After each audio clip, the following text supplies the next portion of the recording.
She's my wife, not your bargain. Those 5 words shattered a tyrant's dreams in the dust of Wyoming, 1876.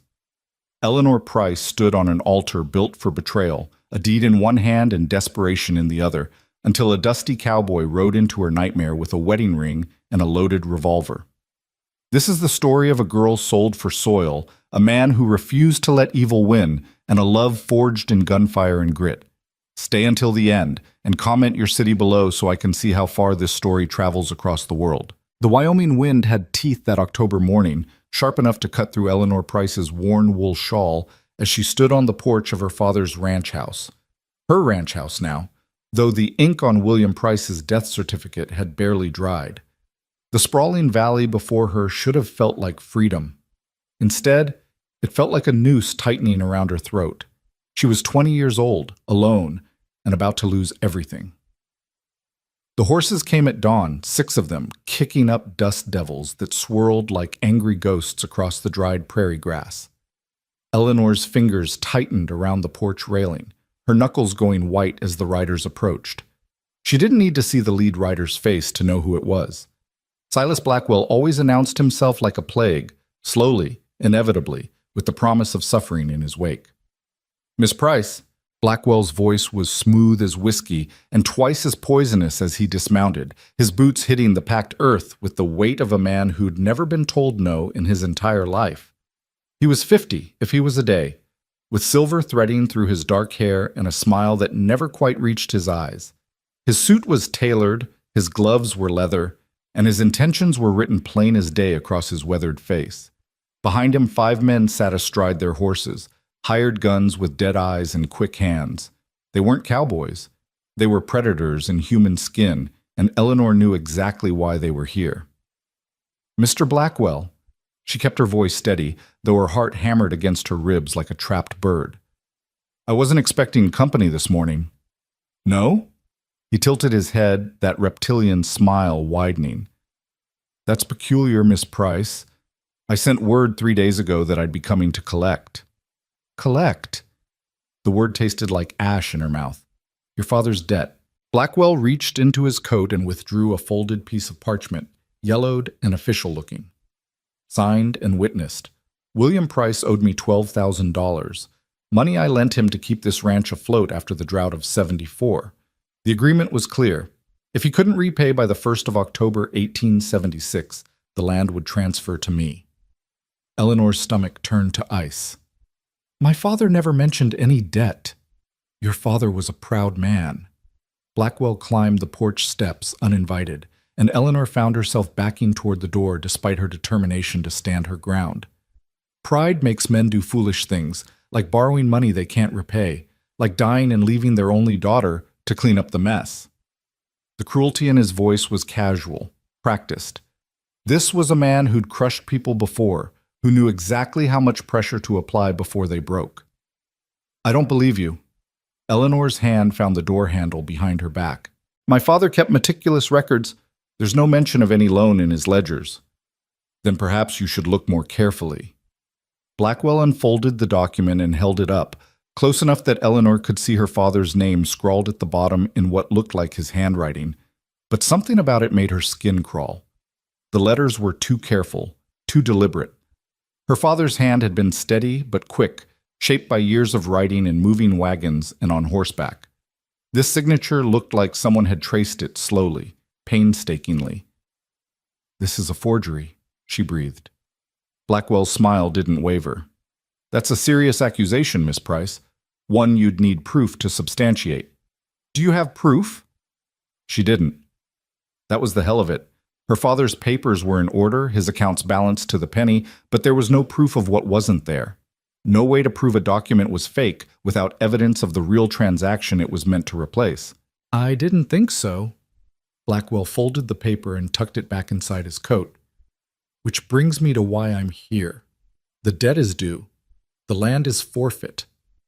However," he paused, letting the word hang between them like a dangling rope. "I'm a reasonable man. I'm prepared to offer you an alternative arrangement." Eleanor's blood ran cold.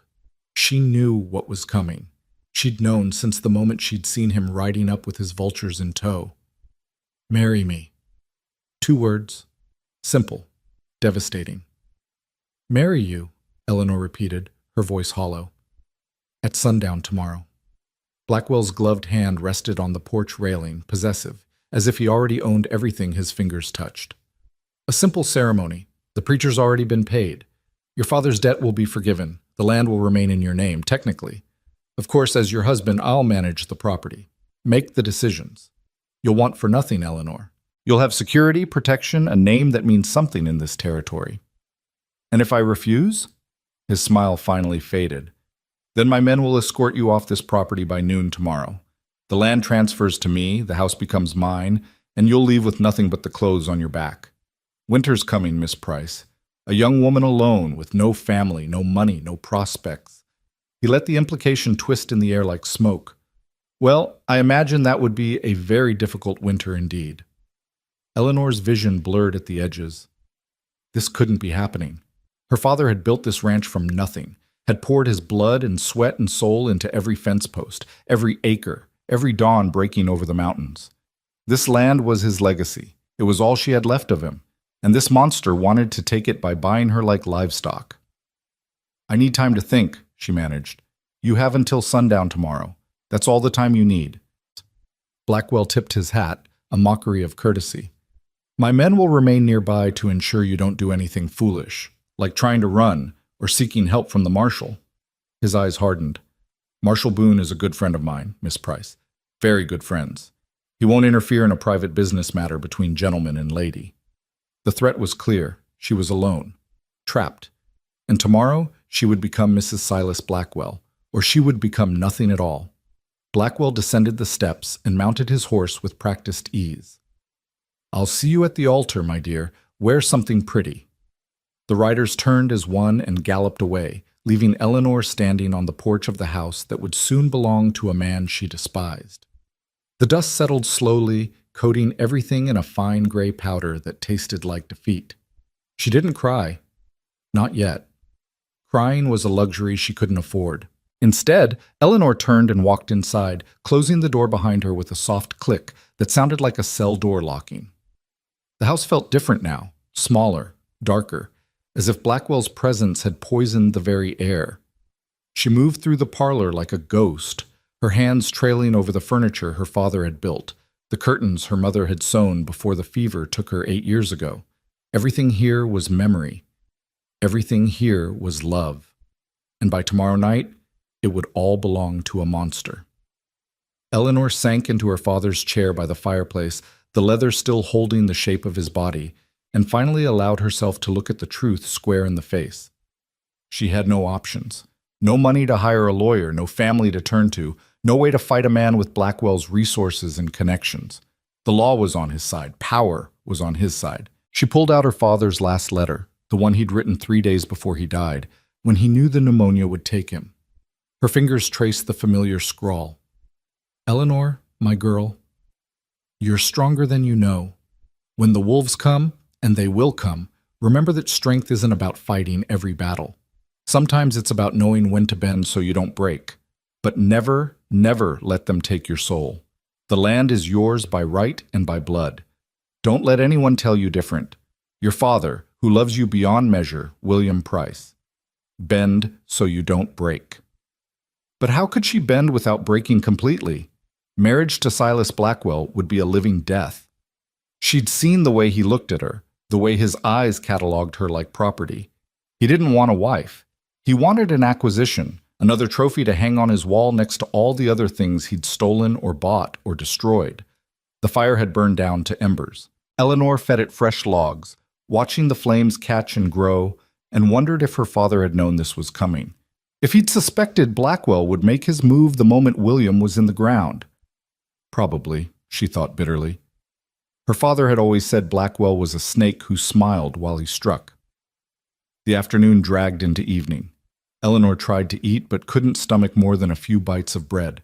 She tried to sleep but lay awake staring at the ceiling, listening to the wind howl around the eaves like mourners at a funeral. Her funeral. That's what tomorrow would be. Around midnight, she finally drifted into an uneasy doze, her dreams full of dark figures and signatures written in blood. and woke to the sound of someone knocking on her door. Eleanor sat bolt upright, her heart pounding. The knocking came again, soft but insistent. Not Blackwell. He would have pounded like he owned the place. Not his men. They would have just kicked the door in. This was something different. She grabbed the rifle her father kept beside the fireplace and moved to the door, her bare feet silent on the wooden floor. "Who's there?"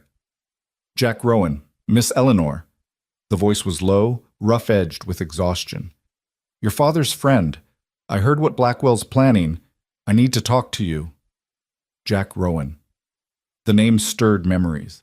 A young cowboy her father had hired 5 years ago. A drifter with a quick smile and honest eyes who'd worked the ranch for 2 seasons before moving on. Her father had spoken highly of him, had said Jack was the kind of man you wanted at your back when trouble came calling. Eleanor cracked the door open, the rifle still in her hands, and found herself looking at a man who'd aged since she'd last seen him. He was maybe 25, with sun-weathered skin and dark hair that needed cutting. His clothes were dusty from hard riding, and there was a weariness in his eyes that spoke of too many miles and not enough rest. But when he looked at her, there was no predation in his gaze, just concern and determination. "I'm sorry to wake you," Jack said, his hands raised to show he was unarmed, or at least that he wasn't reaching for the revolver on his hip. "But I rode 2 days straight when I heard what was happening. Can I come in?" Eleanor studied him for a long moment, weighing trust against desperation. Then she stepped back and opened the door. Jack entered, removing his hat and turning it in his hands, a nervous gesture that somehow made Eleanor trust him more. Men with bad intentions didn't fidget. "I was in Cheyenne when I heard," he said without preamble. "Ran into Hank Mercer at the saloon. He said William Price had died, and that Blackwell was circling your ranch like a buzzard. I got here as fast as I could." "Why?" Eleanor set the rifle aside, but kept it within reach. "You haven't been here in 3 years. Why come back now?" Jack's jaw tightened. "Because your father saved my life once, and because letting Blackwell do this to you would be a sin I couldn't live with." "Saved your life?" "Winter of '73. I got caught in a blizzard up in the high country, nearly froze to death. Your father found me half buried in snow, brought me back here, nursed me through the fever that followed. Didn't ask for anything in return, just said—" He paused, swallowing hard. "That's what decent people do, son. They help when they can." Eleanor remembered that winter, remembered the stranger in the guest room, remembered her father spending nights by his bedside, making sure he didn't slip away. "He never told me he saved your life," she said softly. "He wouldn't. That wasn't his way." Jack met her eyes. "But I owe him a debt I can never repay. And I owe you the truth. Blackwell's agreement is a forgery. Your father never borrowed that money." Hope flared in Eleanor's chest like a struck match. "How do you know?" "Because I was here in '74, during the drought. I saw your father's books. I helped him keep this place running when money was tight. He was too proud to borrow, said debt was a trap that crushed more men than drought ever did. He'd never have signed that paper." "But I can't prove that," Eleanor said, and the match guttered out just as quickly. "Blackwell has a document with my father's signature. Without proof, it's forged. Then we don't fight him on the forgery." Jack's voice was steady, certain. "We fight him on different ground." "What do you mean?" Jack took a breath, and Eleanor saw him brace himself like a man about to jump off a cliff. "Marry me instead." The words hung in the air between them, impossible and absurd. Eleanor actually laughed, a short, sharp sound with no humor in it. "Marry you? I don't even know you anymore, Jack. It's been 3 years." "I know." He held up a hand. "I know how it sounds, but hear me out. Blackwell wants the land. He's using marriage as a legal way to get it. But if you're already married to someone else, then his whole plan falls apart. The debt becomes mine to manage as your husband. He can't force you to the altar if you're already spoken for." Eleanor stared at him, her mind racing. It was insane. It was desperate. It might actually work, she breathed. "It will work," Jack corrected. "But only if we do it tonight, before he comes back tomorrow. We find a justice of the peace, get married legally, and when Blackwell shows up with his preacher, you show him the marriage certificate." "And you do this?" Eleanor searched his face for deception, for hidden motives. You'd bind yourself to a stranger just to stop Blackwell? You're not a stranger. You're William Price's daughter, and your father told me once that sometimes the right thing and the hard thing are the same thing. Jack's voice softened. I won't lie to you, Miss Eleanor. I'm not offering romance. I'm not even offering a real marriage. Just a legal one. On paper. To protect what's yours. And what do you get out of it? He smiled, sad and small. The chance to sleep at night knowing I didn't stand by while a good man's daughter got sold to a devil. Eleanor closed her eyes. Tomorrow, she would marry Silas Blackwell and lose everything that mattered. Or tonight, she could marry a virtual stranger and maybe, save her father's legacy. It wasn't a choice. It was a lifeline thrown to a drowning woman. All right, she whispered. Let's do it. Jack's shoulders sagged with relief. There's a justice of the peace in Silver Creek, Judge Abraham Potter. He's honest, doesn't ask questions, and he owes me a favor. We can be there and back before dawn. What about Blackwell's men? You said they're watching. They're watching the main road. We'll take the back trail through the canyon, the one your father showed me during that blizzard. It's rough going, but we'll make it. Eleanor looked around the parlor one last time, at her father's chair, her mother's curtains, the life she was about to gamble on a desperate plan, and a cowboy's promise. Give me 10 minutes to change, she said. She rushed to her bedroom and pulled on riding clothes, practical pants and a sturdy shirt, boots that could handle rough terrain. She tied her dark hair back and grabbed her father's old coat, the one that still smelled faintly of tobacco and saddle soap. When she emerged, Jack was waiting by the door, his face set with determination. You sure about this? He asked one final time. Eleanor thought of Blackwell's smile, thought of her father's letter, thought of the land that held every memory she had left of the people she loved. I'm sure. They slipped out the back door into the October night, moving quietly toward the barn. Jack had already saddled 2 horses, his own rangy Mustang and her father's old bay mare, steady and sure-footed. They mounted in silence and walked the horses slowly away from the house, not daring to break into a run until they were well clear of any watching eyes. The moon was a silver sliver in a sky crowded with stars. The trail Jack led her down was barely visible, winding through stands of pine and across rocky ground that would hide their tracks. Eleanor's heart pounded with every hoofbeat, certain that at any moment they'd hear shouts behind them, or gunfire, but nothing came. Just the wind and the night and the rhythm of the horses moving through darkness. They rode for 2 hours, mostly in silence. Eleanor found herself studying the man ahead of her, trying to reconcile her vague memories of a young ranch hand with this weathered cowboy who'd appeared like an answer to a prayer she hadn't known how to pray. Why'd you leave? She finally asked, her voice barely carrying over the sound of the horses. 3 years ago. You were here, and then you weren't. Jack didn't turn around, but she saw his shoulders tense. Your father told me to go. What? Why? Because He trailed off, then seemed to force himself to continue. I had feelings for you, Miss Eleanor. You were 17 and I was a drifter with nothing to offer, and your father saw the way I looked at you. He pulled me aside one night and said, Jack, you're a good man, but you're not ready to be the man my daughter needs. Go find yourself, make something of your life, and if you're meant to come back, you will. Eleanor's breath caught. I didn't know. You weren't supposed to. Your father was protecting you, and he was right. I wasn't ready then. I was just a kid playing cowboy, running from a past I didn't want to face. Jack glanced back at her, his eyes unreadable in the darkness. I've spent 3 years working ranches, saving money, trying to become someone worth something. Guess I'm about to find out if I succeeded. Before Eleanor could respond, the lights of Silver Creek appeared ahead, a scatter of yellow windows in the darkness, a town that never quite slept because the saloons stayed open and the miners worked all hours. They rode down the main street, ignoring the curious stares from the few people still out at this late hour, and stopped in front of a modest house with a sign that read, Judge Abraham Potter, Justice of the Peace.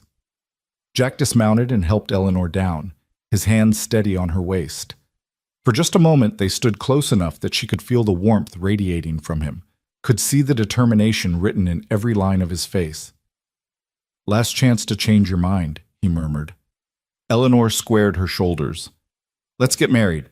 Jack knocked on the door, 3 sharp raps that echoed in the quiet street. Footsteps sounded inside, and then the door opened to reveal a short, round man in a nightshirt and glasses, holding a candle that cast strange shadows across his face. Jack Rowan. Judge Potter squinted at them. Good Lord, boy, do you know what time it is? Late enough that I need your help, Judge. Jack removed his hat. This is Eleanor Price. Her father just died, and there's a man trying to force her into marriage tomorrow to steal her land. We need you to marry us tonight, legally and binding, so she's protected. The judge studied them both with sharp eyes that belied his sleepy appearance. That's a serious accusation, son. Forcing a woman into marriage. It's the truth, Eleanor said, finding her voice. His name is Silas Blackwell. He claims my father owed him money, but the debt is forged. He's given me until tomorrow sundown to marry him or lose everything. Potter's expression darkened. Silas Blackwell. I know the name. Know his reputation too, and it's not one that inspires confidence in his honor. He stepped back, opening the door wider. Come in. If we're going to do this, we're going to do it right. The inside of the judge's house was cluttered but comfortable, filled with books and papers and the smell of pipe tobacco. He led them to his study and began pulling out forms, his nightshirt flapping around his knees as he moved with surprising efficiency.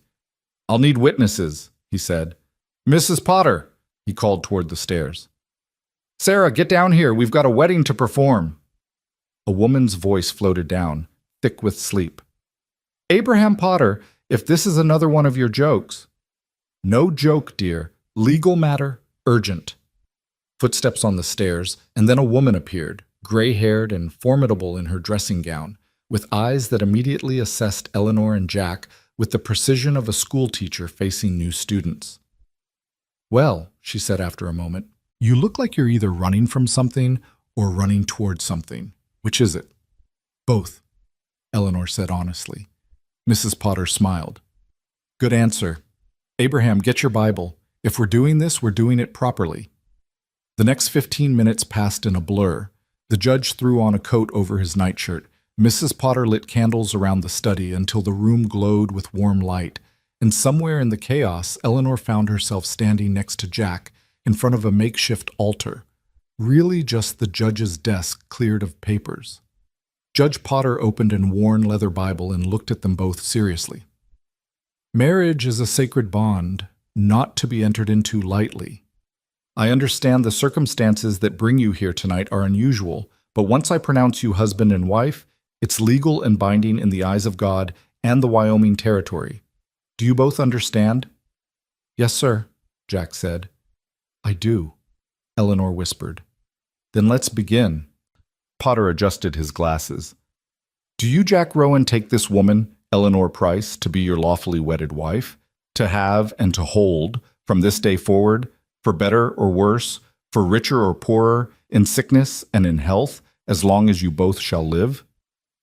Jack turned to face Eleanor fully, and in the candlelight, his eyes were steady and honest. I do. And I make this vow. I'll protect what's yours with everything I have. I'll stand between you and anyone who tries to take what you've earned. I'll honor your father's memory and the land he built. That's my promise, Eleanor Price. Eleanor's throat tightened with unexpected emotion. This wasn't the wedding she'd imagined as a girl. No white dress, no church full of family, no romance or passion. Just a desperate bargain made in the middle of the night. But somehow, Jack's words meant more than any flowery speech could have. And do you, Eleanor Price, take this man, Jack Rowan, to be your lawfully wedded husband? Judge Potter continued. To have and to hold, from this day forward, for better or worse, for richer or poorer, in sickness and in health, as long as you both shall live? Eleanor took a shaky breath. I do. And I promise. Her voice cracked, and she had to start again. I promise to trust you with my father's legacy, to stand with you against whatever comes, and to never forget that you chose to help when you didn't have to. Then by the power vested in me by the Wyoming Territory, Potter said solemnly, I now pronounce you husband and wife. Jack, you may kiss your bride. Jack blinked, clearly not having anticipated this part. Is that necessary for the legal? It's traditional, Mrs. Potter said with a small smile. but not required. Eleanor and Jack looked at each other awkwardly. Then, in a moment of impulse she'd question later, Eleanor rose on her toes and pressed a quick, chaste kiss to his cheek. "Thank you," she whispered, for his ears only. His hand found hers and squeezed once, gently. "We're going to beat him, Eleanor. I swear it." Judge Potter had them sign the marriage certificate, Eleanor Price and Jack Rowan, witnessed by Abraham Potter and Sarah Potter, dated October 10, 1876, at 1:30 in the morning. The judge used his official seal, stamped the document twice, and handed them a copy. "Keep this safe," he said, "and if Blackwell gives you trouble, you send for me. I'll testify to the validity of this marriage in any court in the territory." "Thank you, Judge." Jack shook his hand. "I won't forget this." "See that you don't." Potter's expression turned serious. "And Jack, you've taken on more than legal papers tonight. That woman is your responsibility now. Don't make me regret helping you." "I won't, sir." They left the judge's house as husband and wife, the marriage certificate tucked safely in Jack's coat pocket. The moon had set, and the sky was beginning to lighten in the east, dawn approaching faster than Eleanor would have liked. They mounted their horses and began the ride back, and this time Eleanor rode beside Jack instead of behind him. Partners now, legally bound, facing an uncertain future together. "What happens when we get back?" she asked as they climbed back into the hills. "We wait for Blackwell to show up with his preacher," Jack said, "and then we show him the marriage certificate and tell him the wedding's off. He won't take it well." "No, he won't." Jack's hand drifted to the revolver at his hip. "Which is why I'm going to be right next to you when we tell him. Let him try something, please. I'd love an excuse." There was steel in his voice that hadn't been there before, and Eleanor realized that Jack Rowan might look like a cowboy, but he was something more, something harder and more dangerous than she'd given him credit for. They made it back to the ranch just as the sun broke over the mountains, painting the valley in shades of gold and amber. Eleanor's home had never looked more beautiful or more worth fighting for. They put the horses in the barn and walked to the house together. At the door, Jack paused. "You should try to get some rest," he said. "It's going to be a long day." "Where will you sleep?" "I'll keep watch. Make sure Blackwell's men don't try anything before sundown." Eleanor wanted to argue, but exhaustion was pulling at her bones. She nodded and turned to go inside, then stopped. "Jack?" "Yeah?" "Why did you really come back? The truth." He was quiet for a long moment, his eyes on the rising sun. "Because 3 years ago, your father told me that a man's worth isn't measured by what he has, but by what he's willing to sacrifice for what's right. I've been trying to become that man ever since, and when I heard what was happening to you..." He finally looked at her. "I guess I wanted to find out if I'd succeeded." Eleanor felt something shift in her chest. Not quite trust. Not yet love, but the beginning of something that might become either or both given time. "For what it's worth," she said softly, "I think my father would be proud of you." Jack's expression flickered. Surprise, gratitude, determination. "Then let's make sure we don't let him down." Eleanor went inside and collapsed on her bed, still fully dressed, the marriage certificate crinkling in her pocket. She closed her eyes, expecting nightmares of Blackwell, and guns and loss. But instead she dreamed of her father standing in a field of wheat, smiling at her across the distance. And beside him, barely visible in the golden light, stood a young cowboy with honest eyes and a promise to keep. When Eleanor woke, the sun was high and the house was filled with the smell of coffee. She stumbled to the kitchen and found Jack at the stove, cooking bacon and eggs with the ease of a man who'd spent years fending for himself on the trail. "Afternoon," he said with a small smile. "Figured you'd need your strength." "What time is it?" "Near about 3 o'clock. Blackwell will be here in a few hours." Eleanor's stomach churned, but she forced herself to eat. Jack was right. She needed her strength for what was coming. They didn't talk much as they ate, but the silence was companionable rather than awkward. Jack cleaned up while Eleanor changed into her mother's best dress, dark blue with ivory lace, the one she'd worn to church before the fever took her. It felt like armor now, a reminder that she came from strong women who didn't break easily. When she emerged, Jack had changed too, into clean clothes, his dark hair combed back, his gun belt buckled around his hips. He looked every inch the cowboy, but there was something else in his bearing now. Authority, purpose. "You ready for this?" he asked. "No," Eleanor admitted. "But I'm doing it anyway." They walked out to the porch together and waited. The sun crawled across the sky with agonizing slowness, shadows lengthening across the valley as the afternoon wore on toward evening. And then, precisely at sundown, the horses came. Blackwell rode at the head of his men, and behind them came a buggy carrying an elderly preacher who looked deeply uncomfortable with the whole situation. The little procession stopped in front of the house, and Blackwell dismounted with the confidence of a man who'd already won.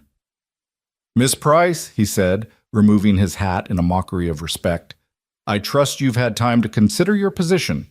Are you ready to become Mrs. Blackwell?" Eleanor stepped forward, and Jack moved with her.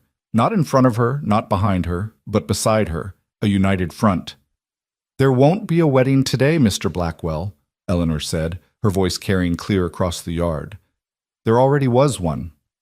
Blackwell's smile faltered. "I beg your pardon?" "I said there was already a wedding." Eleanor held up her left hand where a simple gold band now circled her ring finger, one of Jack's own rings, hastily resized that afternoon with pliers and patience. "Last night, I married Jack Rowan, which means your agreement is void." For 3 long heartbeats, Blackwell didn't move. Then his face went through a series of transformations: confusion, disbelief, and finally, rage. "You married a drifter?" His voice cracked like a whip. "A nobody? A man with nothing to his name?" "I married a good man," Eleanor corrected. "One who doesn't need to forge documents and threaten women to get what he wants." Jack's voice cut through the tension like a blade. "She's my wife, not your bargain." And that's when Silas Blackwell's careful facade finally shattered completely. The color drained from Silas Blackwell's face, then flooded back in a dark crimson that spread from his collar to his hairline. His hands, still holding his hat, began to tremble. Not with fear, but with a rage so profound it seemed to radiate from him like heat from a forge. "You," he said, his voice low and deadly, "have made the greatest mistake of your short, insignificant life." Jack didn't flinch. He stood his ground, one hand resting casually near his revolver, his body angled slightly in front of Eleanor in a way that managed to be both protective and respectful of her autonomy. "The only mistake here is yours, Blackwell. You came onto this property with lies and threats, and you're leaving with nothing." "Nothing?" Blackwell's laugh was brittle as breaking glass. "You think a hastily scribbled marriage license changes anything? I own the debt. The land is mine." "The land," Eleanor said, her voice steady despite the fear coiling in her gut, "belongs to me. And any debts my father allegedly owed died with him, unless you can prove they existed in the first place." "I have proof." Blackwell reached into his coat and yanked out the folded document, shoving it toward them. "Right here, signed and witnessed." "By who?" Jack interrupted. "Show me the witness signatures." Blackwell's hand froze. His eyes darted to the paper, and Eleanor saw the moment he realized his mistake. There were no witness signatures. He'd been so confident that a terrified young woman would simply fold under pressure that he hadn't bothered to make the forgery complete. "The witnesses," Blackwell said slowly, "are respectable men who can testify. Then bring them forward." Jack's voice was calm, almost conversational, but there was steel underneath. "Right now. Let's hear them swear under oath that they watched William Price sign that paper." The silence that followed was deafening. Blackwell's men shifted in their saddles, exchanging glances. The preacher in the buggy looked like he wanted to be anywhere else in the world, and Blackwell himself stood there, his face contorting as he realized the trap closing around him. "You planned this," he hissed, pointing a shaking finger at Eleanor. "You and this vagrant conspired to what?" Eleanor took a step forward, and she felt Jack tense beside her, ready to intervene if Blackwell made any sudden moves. "To protect what's legally mine? To refuse an unwanted marriage? To question a suspicious debt that appears nowhere in my father's meticulously kept records?" She raised her chin. "If that's conspiracy, Mr. Blackwell, then I'm guilty as charged." Blackwell's jaw worked soundlessly for a moment. Then he turned to his men. Thompson, ride to town and fetch Marshal Everett. I want this fraud investigated immediately. One of the hired guns, a lean man with a scarred face, hesitated. Boss, the marshal's in Laramie. Won't be back for 3 days. Then fetch the deputy? Deputy's with him.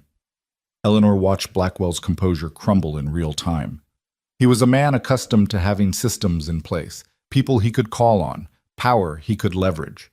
But out here, miles from town with the sun sinking below the horizon, he was just a man, and she was standing on her own land with a husband beside her and the law, the real law, on her side. This isn't over, Blackwell said, his voice dropping to a whisper that was somehow more frightening than his rage. You think a piece of paper protects you? You think this boy can stand against me? He looked at Jack with undisguised contempt. I've destroyed better men than you, Rowan. I've buried ranchers and cattlemen and anyone else who stood in my way. You're nobody. Nothing. And when I'm done with you, there won't be enough left to bury. Then you'd better bring more men, Jack said quietly. Because these 5 won't be enough. The hired guns stiffened. One of them, a heavy-set man with cold eyes, let his hand drift toward his gun. You got a lot of mouth for someone who's outnumbered. 6 against 2 ain't outnumbered, Jack replied, his tone almost friendly. It's a massacre waiting to happen. Question is, which of you wants to be the first to die? Because I guarantee you, Blackwell's not worth it. Whatever he's paying you, it ain't enough to stop a bullet. The tension ratcheted up another impossible notch. Eleanor's heart hammered against her ribs as she watched the scene unfold like a powder keg waiting for a spark. The hired guns were sizing Jack up, calculating odds, and she could see the moment they registered something in his stance, his stillness, his absolute lack of fear, something that made them reconsider. Stand down, Blackwell snapped at his men, though his eyes never left Jack's face. We're leaving, but this conversation is far from over, Mrs. Rowan. He spat her new name like a curse. You've bought yourself a few days at most, and when reality comes crashing down, when you realize that playing house with a drifter won't save you from what's coming, I'll be waiting, and I won't be offering marriage next time. He jammed his hat back on his head and mounted his horse in one violent motion. His men followed suit, and within moments, the entire group was thundering away from the ranch, leaving a cloud of dust and unspoken threats hanging in the air. The preacher, forgotten in his buggy, cleared his throat nervously. Should I still send you my bill for services, Mr. Blackwell, or... Go! Blackwell roared without turning around, and the preacher snapped his reins, his buggy rattling away after the departing riders. Eleanor and Jack stood on the porch, watching until the last rider disappeared over the ridge. Only then did Eleanor allow herself to breathe, really breathe, for the first time since Blackwell had arrived. That, she said shakily, could have gone worse. Could have gone better, too. Jack's hand finally left his gun, but his body remained taut with tension. He meant what he said, Eleanor. This isn't over. I know. She turned to look at him, this man who was now her husband in the eyes of the law, this stranger who'd put himself between her and danger without hesitation. What you said to his men, about 6 against 2 being a massacre, were you bluffing? Jack met her eyes, and for the first time she saw something dark and haunted in his gaze. No, I wasn't. Who are you really? You're not just a cowboy. He was quiet for a long moment, his jaw working as if deciding how much truth to share. Then he sighed and leaned against the porch railing, suddenly looking much older than his years. During the war, he said slowly, I rode with Quantrill's raiders for about 6 months. I was 16, didn't know any better. Thought I was fighting for something that mattered. By the time I realized what we really were, bandits and murderers with a Confederate flag for cover, I'd already done things I can't take back. He stared out at the darkening valley. After Quantrill was killed, I drifted. Worked ranches, kept my head down, tried to become someone different. Your father was the first person who looked at me and saw something worth saving. Eleanor absorbed this confession, feeling the weight of it. Does that mean you're fast? Yeah. Jack's voice was flat, matter-of-fact. Faster than anyone Blackwell's likely to hire. But speed doesn't mean I want to kill anyone, Eleanor. I left that life behind. I'm trying to stay behind. But you'd do it, she said softly. If it came to that, to protect the ranch. To protect you. He looked at her then, and the intensity in his eyes made her breath catch.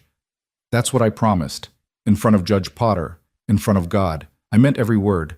Blackwell comes back with violence. I'll meet it. But I'm praying to whatever's listening that it doesn't come to that. Eleanor reached out and placed her hand over his where it rested on the railing. His skin was warm, calloused from years of hard work, and she felt him tense at the contact before slowly relaxing. Thank you, she said, for everything. For coming back, for marrying me. For standing with me against him. Jack turned his hand over, palm up, and carefully folded his fingers around hers. We're in this together now. For better or worse, remember? For better or worse, she echoed. They stood there as the stars began to appear, two people bound by necessity and desperation, holding hands on a porch, while somewhere in the darkness, their enemy plotted revenge. That night, Eleanor insisted Jack sleep in the guest room rather than keep watch outside. You're exhausted, she argued when he protested. And if Blackwell's smart, he'll wait before making his next move. He needs time to plan, to figure out how to counter what we've done. We have at least tonight. Reluctantly, Jack agreed. Eleanor showed him to the small room where her father had nursed him back to health 3 years ago, providing clean blankets and a basin of water for washing. The door locks from the inside, she said, lingering in the doorway. And my room's just down the hall if you need anything. Eleanor, Jack caught her wrist gently as she turned to leave. Are you all right? Really? She considered lying, putting on a brave face, but something about the genuine concern in his voice made her tell the truth. I'm terrified, she admitted, not just of Blackwell, but of everything. This marriage, this situation, the fact that I'm gambling my entire future on a plan that might fall apart at any moment. I keep thinking about what happens if this doesn't work. If Blackwell finds a way around the marriage, or bribes the right people, or just... She trailed off, unable to voice the darker possibilities. Then we fight harder, Jack said simply. We find another way. We don't give up. He squeezed her wrist once, gently, then released her. Your father didn't raise a quitter, Eleanor, and I didn't marry one either. Despite everything, she smiled. Good night, Jack. Good night, Mrs. Rowan. The name still felt strange, foreign, but Eleanor found herself not entirely hating the sound of it. She retreated to her own room and changed into her nightgown, then sat at her father's desk and pulled out his ledgers. If Blackwell's document was a forgery, and she was certain it was, then the proof had to be somewhere in these pages. Her father had documented every transaction, every expense, every cent that came in or went out. If he'd borrowed $12,000, it would be recorded. She spent hours combing through the neat columns of numbers, tracing expenses back through the drought years, looking for anything that might explain where Blackwell's fictional debt had come from. And slowly, a pattern began to emerge. In the summer of 1874, during the worst of the drought, her father had sold off nearly half his cattle at rock-bottom prices. The money had kept the ranch running, but barely. Then, in September of that year, there was a notation. Sale of North grazing rights to S.B. 800. Eleanor's blood ran cold. S.B. Silas Blackwell. She flipped forward through the pages, and there it was again. Renewal of grazing rights lease, 800, September 1875.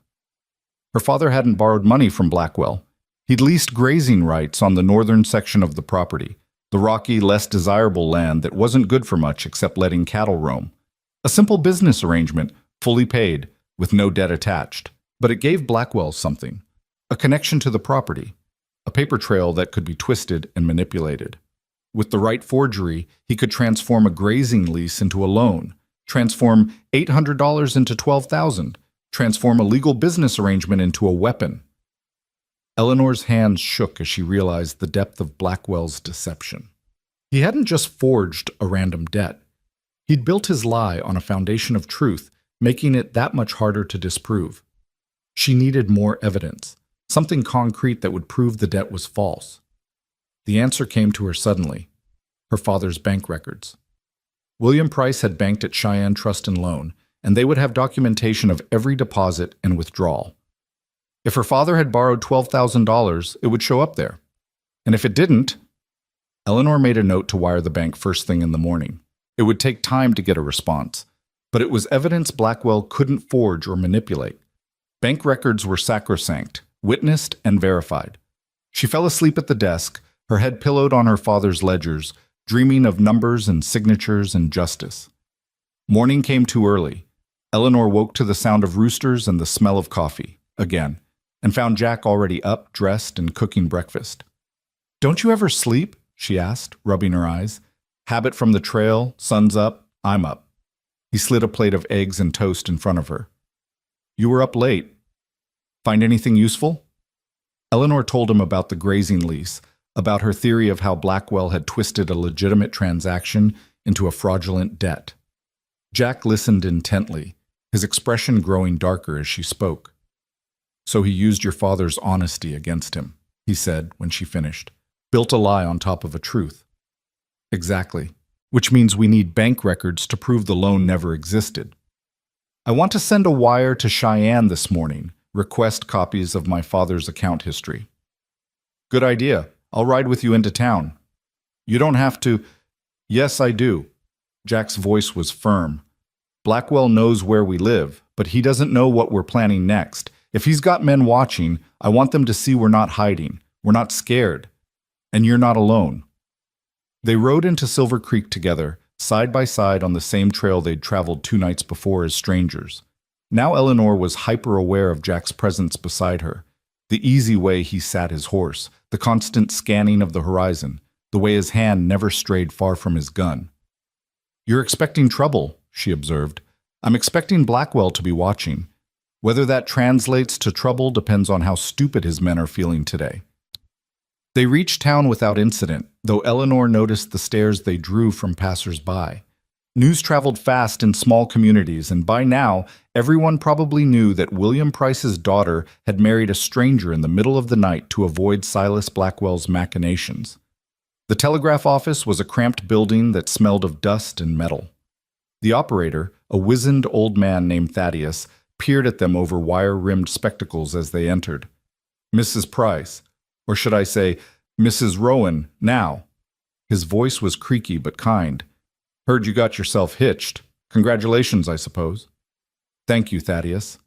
Eleanor pulled out the message she'd written that morning. "I need to send this to Cheyenne Trust and Loan. It's urgent." Thaddeus read the message, his eyebrows rising. "Requesting account records? That'll take a few days at least, maybe a week. How much to market priority? Double rate. Done." Eleanor counted out the coins from her small purse. Thaddeus began tapping out the message, the clicking of the telegraph key filling the small space.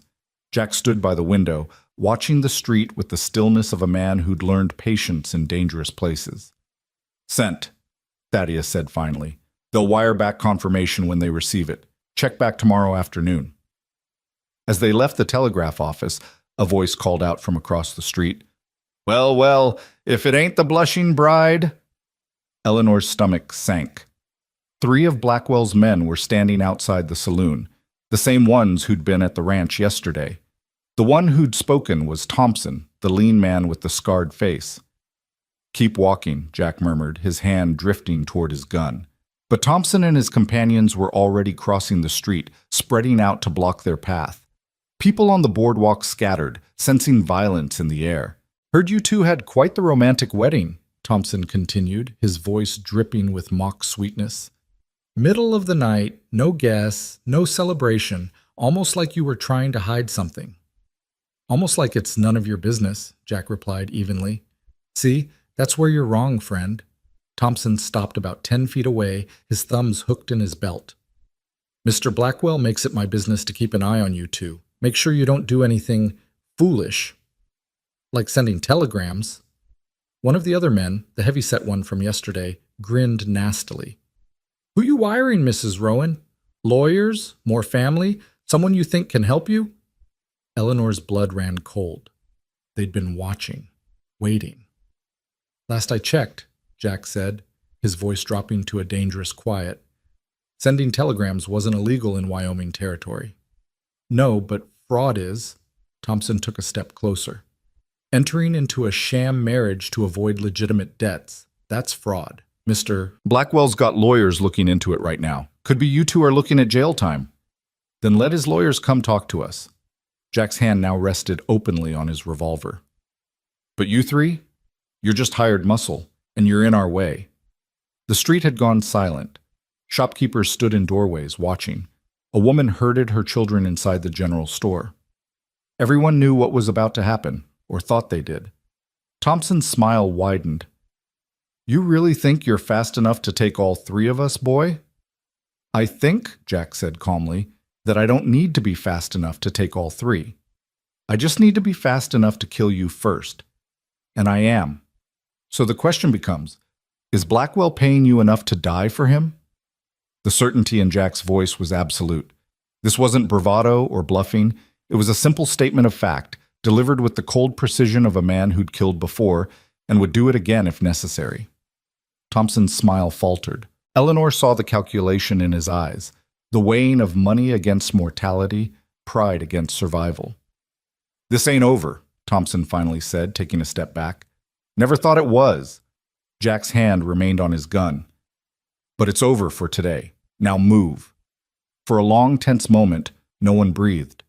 Then Thompson jerked his head at his companions, and the three men stepped aside, letting Eleanor and Jack pass. They walked to their horses in silence, mounted up, and rode out of town at a measured pace, not running, not hurrying, but not dawdling either. Only when they were a mile outside of Silver Creek did Eleanor finally speak. They were waiting for us, watching the telegraph office. Yeah, Jack's jaw was tight. Which means Blackwell's got eyes everywhere. We need to be more careful. More careful? Eleanor's voice rose with stress and frustration.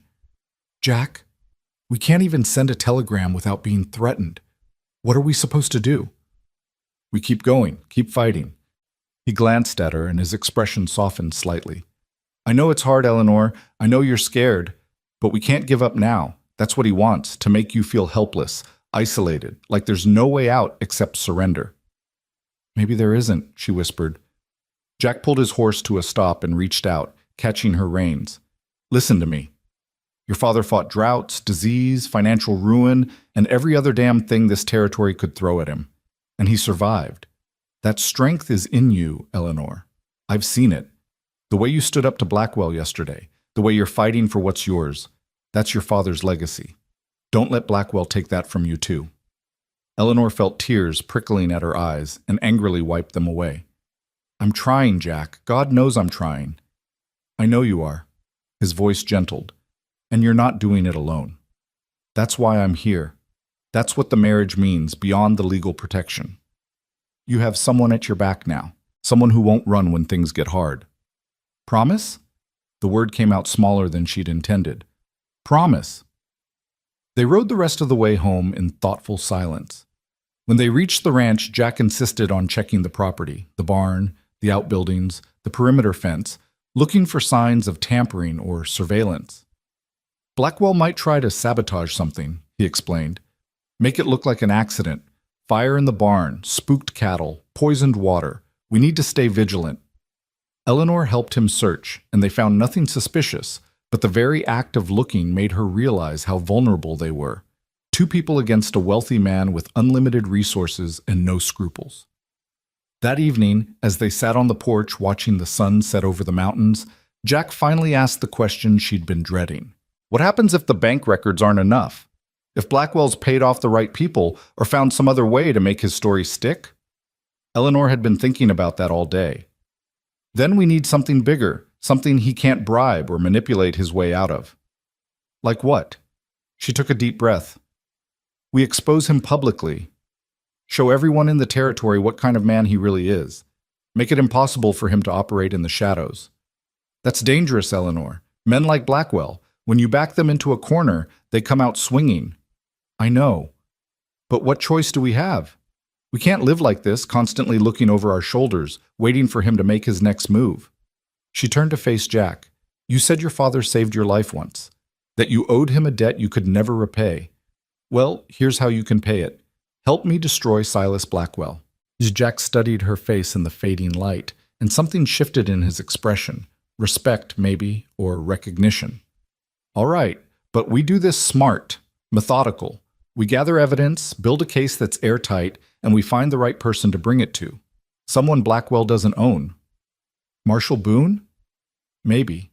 I don't know him well enough to trust him yet. Jack thought for a moment.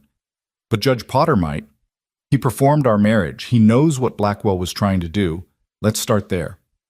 Over the next 3 days, they fell into a routine. Jack maintained the ranch, feeding cattle, mending fences, doing the 1,000 small tasks that kept a property running. Eleanor went through her father's papers with renewed intensity, documenting every interaction with Blackwell, every payment made, every piece of correspondence. And at night, they sat together in the parlor and planned. Jack told her everything he knew about Blackwell's operations, which ranches the man had absorbed, which families he'd driven off their land, which debts were legitimate, and which were manufactured. Eleanor took notes, building a web of connections and victims. If we could find other people he's done this to, she said on the third night, people who'd be willing to testify. They'd have to be brave, Jack interrupted, or desperate. Blackwell's got a long reach and a longer memory. Anyone who speaks against him risks losing everything. Like us. We've already lost everything if this doesn't work. That makes us dangerous. On the fourth day, they rode back to Silver Creek to check for the telegraph response. Thaddeus handed them a thick envelope with a knowing look. From the bank, he said. Came in this morning. Hope it's what you're looking for. Eleanor's hands shook as she opened it. Inside were copies of her father's account records for the years 1873 through 1876, every transaction documented with dates and amounts. She scanned through them right there in the telegraph office, her heart pounding, and there it was. No deposit of $12,000. No series of smaller deposits that could add up to that amount. No withdrawals indicating loan payments. Nothing. The record showed exactly what her father's ledgers had shown.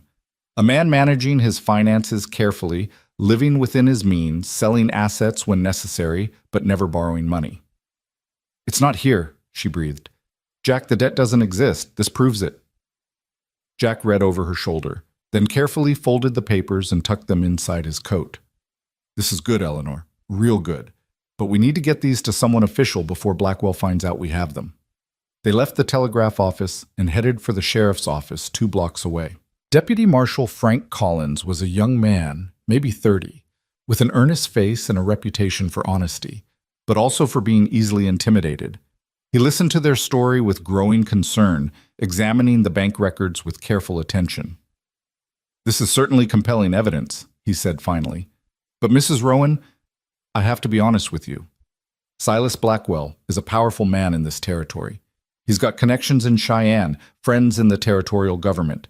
If you're asking me to arrest him based on these documents, I'm asking you to investigate, Eleanor interrupted, to compare his forged debt agreement with my father's real signature, to question his witnesses, if they even exist. To do your job, Deputy Collins. The deputy flushed. I understand your frustration, ma'am, but I can't just... Can't or won't? Jack's voice was cold. Because it sounds to me like you're more worried about protecting a criminal than serving justice. Now see here. No, you see here.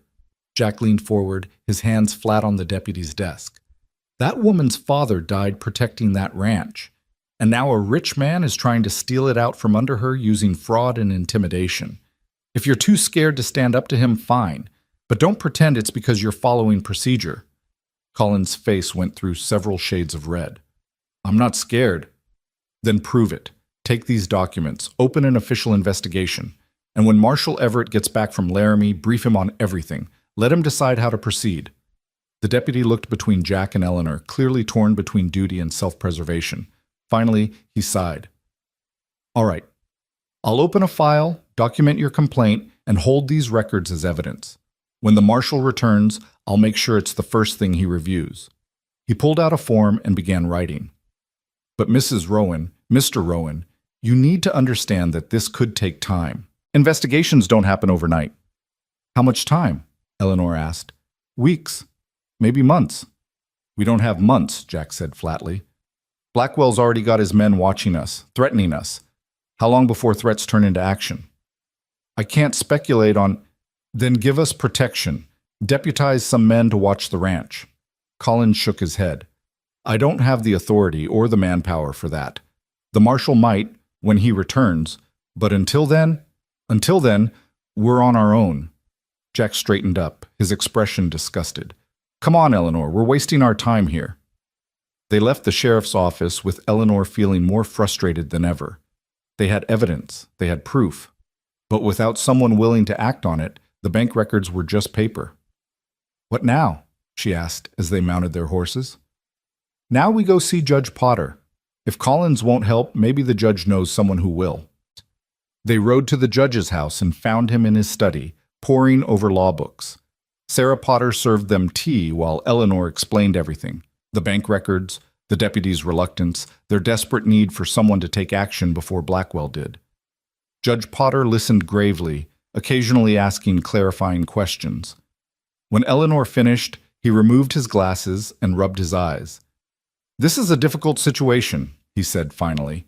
You're right that the evidence is compelling, but you're also right that Blackwell has significant influence. Taking him on requires someone with the authority and the courage to withstand the pressure he'll bring to bear. Do you know anyone like that? Jack asked. The judge was quiet for a long moment.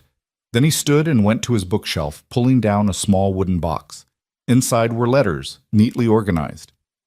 There's a territorial judge in Cheyenne, Potter said, named Marcus Whitmore. We served together as circuit judges 15 years ago. He's tough, fair, and most importantly, he can't be bought. If anyone can help you, it's him. Will he listen to us? Eleanor asked. He'll listen to me. Potter selected a piece of stationery and began writing. I'll send him a letter tonight, explaining the situation and vouching for your character. It'll take about a week for my letter to reach him and for him to respond. But if he agrees to review your case, he has the authority to issue warrants, conduct investigations, and prosecute crimes across the entire territory. Eleanor felt hope flicker in her chest. Thank you, Judge Potter. Don't thank me yet. A week is a long time when you've got a man like Blackwell as an enemy. He handed the sealed letter to Jack. Take this to the post office. Send it express. And in the meantime, he paused. Watch your backs, both of you. They left the judge's house as the afternoon sun began its descent toward the horizon, and Eleanor noticed something that made her blood run cold. Across the street, partially hidden in the shadow of the livery stable, stood Thompson and one of his companions. Watching. Waiting. They followed us, she whispered to Jack. I know. They've been there since we left the sheriff's office. Jack's voice was calm, but his hand rested on his gun. Don't look at them directly. Just get on your horse and ride natural. Let them think we don't know they're there. They mounted up and began the ride home. Eleanor resisted the urge to look back to see if they were being followed, but she could feel eyes on her back like a physical weight. Jack, she said quietly as they left town behind, what happens when they report to Blackwell that we went to the judge, that we're trying to bring in outside help? Then Blackwell accelerates his timeline. Jack scanned the hills around them, looking for signs of ambush. He'll make his move sooner rather than later. We need to be ready. Ready for what? Eleanor sat down on the porch steps, wrapping her shawl tighter against the chill. Tell me something true, Jack. Something about you that has nothing to do with all this. He glanced at her, surprised. Why? Because I'm tired of being scared.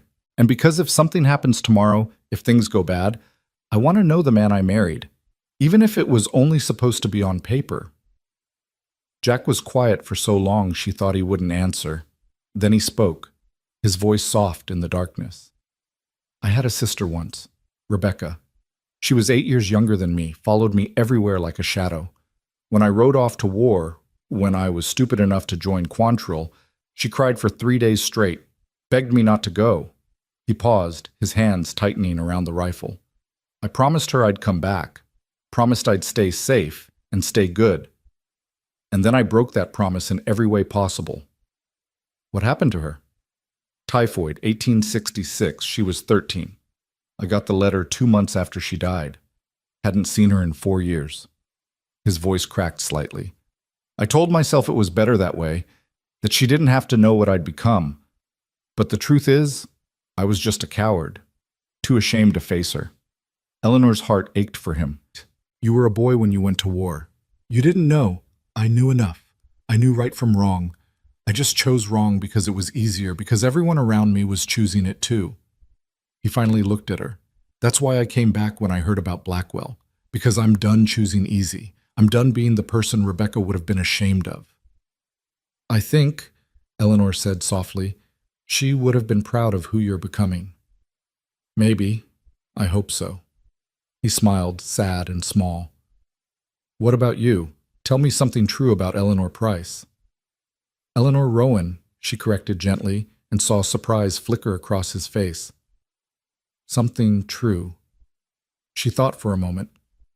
I used to want to leave this place. When I was younger, before my mother died, I dreamed of going east, seeing cities, museums, the ocean. I thought the ranch was boring, that it was holding me back from some great adventure. She laughed softly. And now it's the only thing in the world that matters to me. Funny how that works. It's not funny. It's love. You just didn't recognize it until someone tried to take it away. They sat together in companionable silence, drinking coffee and watching the stars wheel overhead. And when dawn finally came, painting the sky in shades of rose and gold, Eleanor realized that whatever happened next, she wouldn't face it alone. She had a partner now, a husband. Not in the way she'd imagined marriage would be, but in a way that was perhaps more valuable. Born of necessity, forged in crisis, and strengthened by shared purpose. The sun rose over the mountains, and with it came the sound of horses. Not Blackwell this time, someone else. Jack stood quickly, rifle raised, and Eleanor scrambled to her feet beside him as 3 riders appeared on the road, and at their head, wearing a marshal's star and a grim expression, rode Marshal Boone Everett himself. Marshal Boone Everett was a man carved from granite and hard experience, 60 if he was a day, with steel gray hair and eyes that had seen every kind of human wickedness the frontier could produce. He sat his horse like he'd been born in the saddle, and when he dismounted in Eleanor's yard, his boots hit the ground with the weight of authority. Jack didn't lower his rifle. Marshal, didn't expect to see you back from Laramie for another few days. Got word there was trouble brewing out here. Decided to cut my trip short. Everett's gaze moved between Jack and Eleanor, assessing, calculating. Mind if I come up? Got some questions that need answering. Eleanor stepped forward before Jack could respond. Of course, Marshal. We've been hoping to speak with you. Have you now? Everett climbed the porch steps and his 2 deputies remained mounted, watching the horizon with the vigilance of men who expected trouble. That's interesting, seeing as how Deputy Collins filed a report yesterday claiming you 2 are engaged in marriage fraud to avoid legitimate debts. Eleanor's stomach dropped. That's not... Collins said he'd open an investigation into Blackwell's forgery, not accuse us of... Collins says a lot of things. Everett's voice was dry as desert dust. Most of them are what Silas Blackwell pays him to say, which is why I'm here instead of him. He gestured to the door. Can we talk inside? I've been riding since midnight and could use some coffee. They settled in the parlor, and Eleanor made fresh coffee with shaking hands while Jack and the marshal engaged in the careful dance of 2 armed men sizing each other up. Everett's deputies stayed outside, keeping watch, which Eleanor found both reassuring and terrifying. So, Everett said once he had a cup in his hands, why don't you tell me your version of events? Start from the beginning, and don't leave anything out. Eleanor and Jack took turns recounting everything. William Price's death, Blackwell's appearance with the forged debt, the forced marriage proposal, their midnight wedding, the confrontation on the porch. Jack explained about the grazing lease being twisted into a loan, and Eleanor showed the marshal the bank records proving no such debt existed. Everett listened without interruption, his weathered face revealing nothing. When they finished, he set down his coffee cup with deliberate care. That's quite a story, he said finally. It's the truth, Eleanor insisted. I believe you. Everett's words hung in the air like a gift. I've known Silas Blackwell for 20 years, known what he is, what he does. He's got half the territorial government in his pocket and the other half too scared to cross him. But here's the problem. Knowing he's a snake and proving it in a court of law are 2 very different things. We have proof. Jack pulled out the bank records. These show William Price never borrowed any money, and Blackwell's got a signed document saying he did. Without the original to compare signatures, without witnesses to testify one way or the other, it comes down to his word against a dead man's reputation. Everett's expression was grim. I'm not saying it's right. I'm saying it's how the system works when you're fighting someone with Blackwell's resources. So what are you saying? Eleanor's voice rose with frustration. That we should just give up? Let him steal my father's ranch? I'm saying you need more than bank records. You need witnesses. You need someone who will testify that Blackwell forged that signature, or that he's done this before to other people, or that he's engaged in a pattern of fraud that can't be dismissed as a simple business dispute.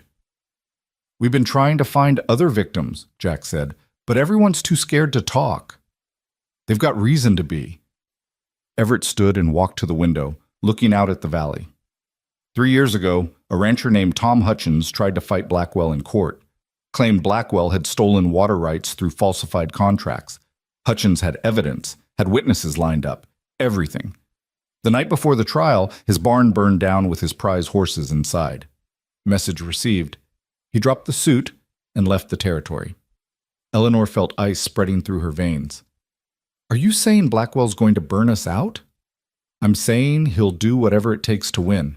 And right now he thinks you're vulnerable. Young widow, new husband who's barely more than a stranger, no family to back you up. He's probably planning his next move as we speak. Then help us. Eleanor moved to stand beside the marshal. You've got the authority, the badge. Make him answer for what he's done. Everett turned to face her, and for the first time she saw something like respect in his eyes. I can open an official investigation. I can request that a territorial judge review the case. But Mrs. Rowan, you need to understand, this is going to get worse before it gets better. When Blackwell realizes I'm involved, when he figures out you're not going to fold, he's going to escalate, and I can't be here every day to protect you. We don't need protection, Jack said quietly. We need justice. Sometimes you need both. Everett moved back to the table and pulled out a notebook. All right, I'm going to take your formal statements, document everything you've told me, and wire the territorial prosecutor in Cheyenne. I'll also pay a visit to Blackwell. Let him know he's under investigation. That might slow him down. Or it might make him desperate, Jack observed. That too. Everett began writing. Which is why I'm leaving Deputy Warren here with you for the next few days. He'll keep watch, make sure nothing happens while I'm gathering evidence. Eleanor glanced through the window at the younger of the two deputies, a man who looked barely old enough to shave. No offense, Marshal, but one deputy against however many men Blackwell can hire, Warren's a dead shot and meaner than he looks. But you're right, it's not much. That's why I need you both to be smart.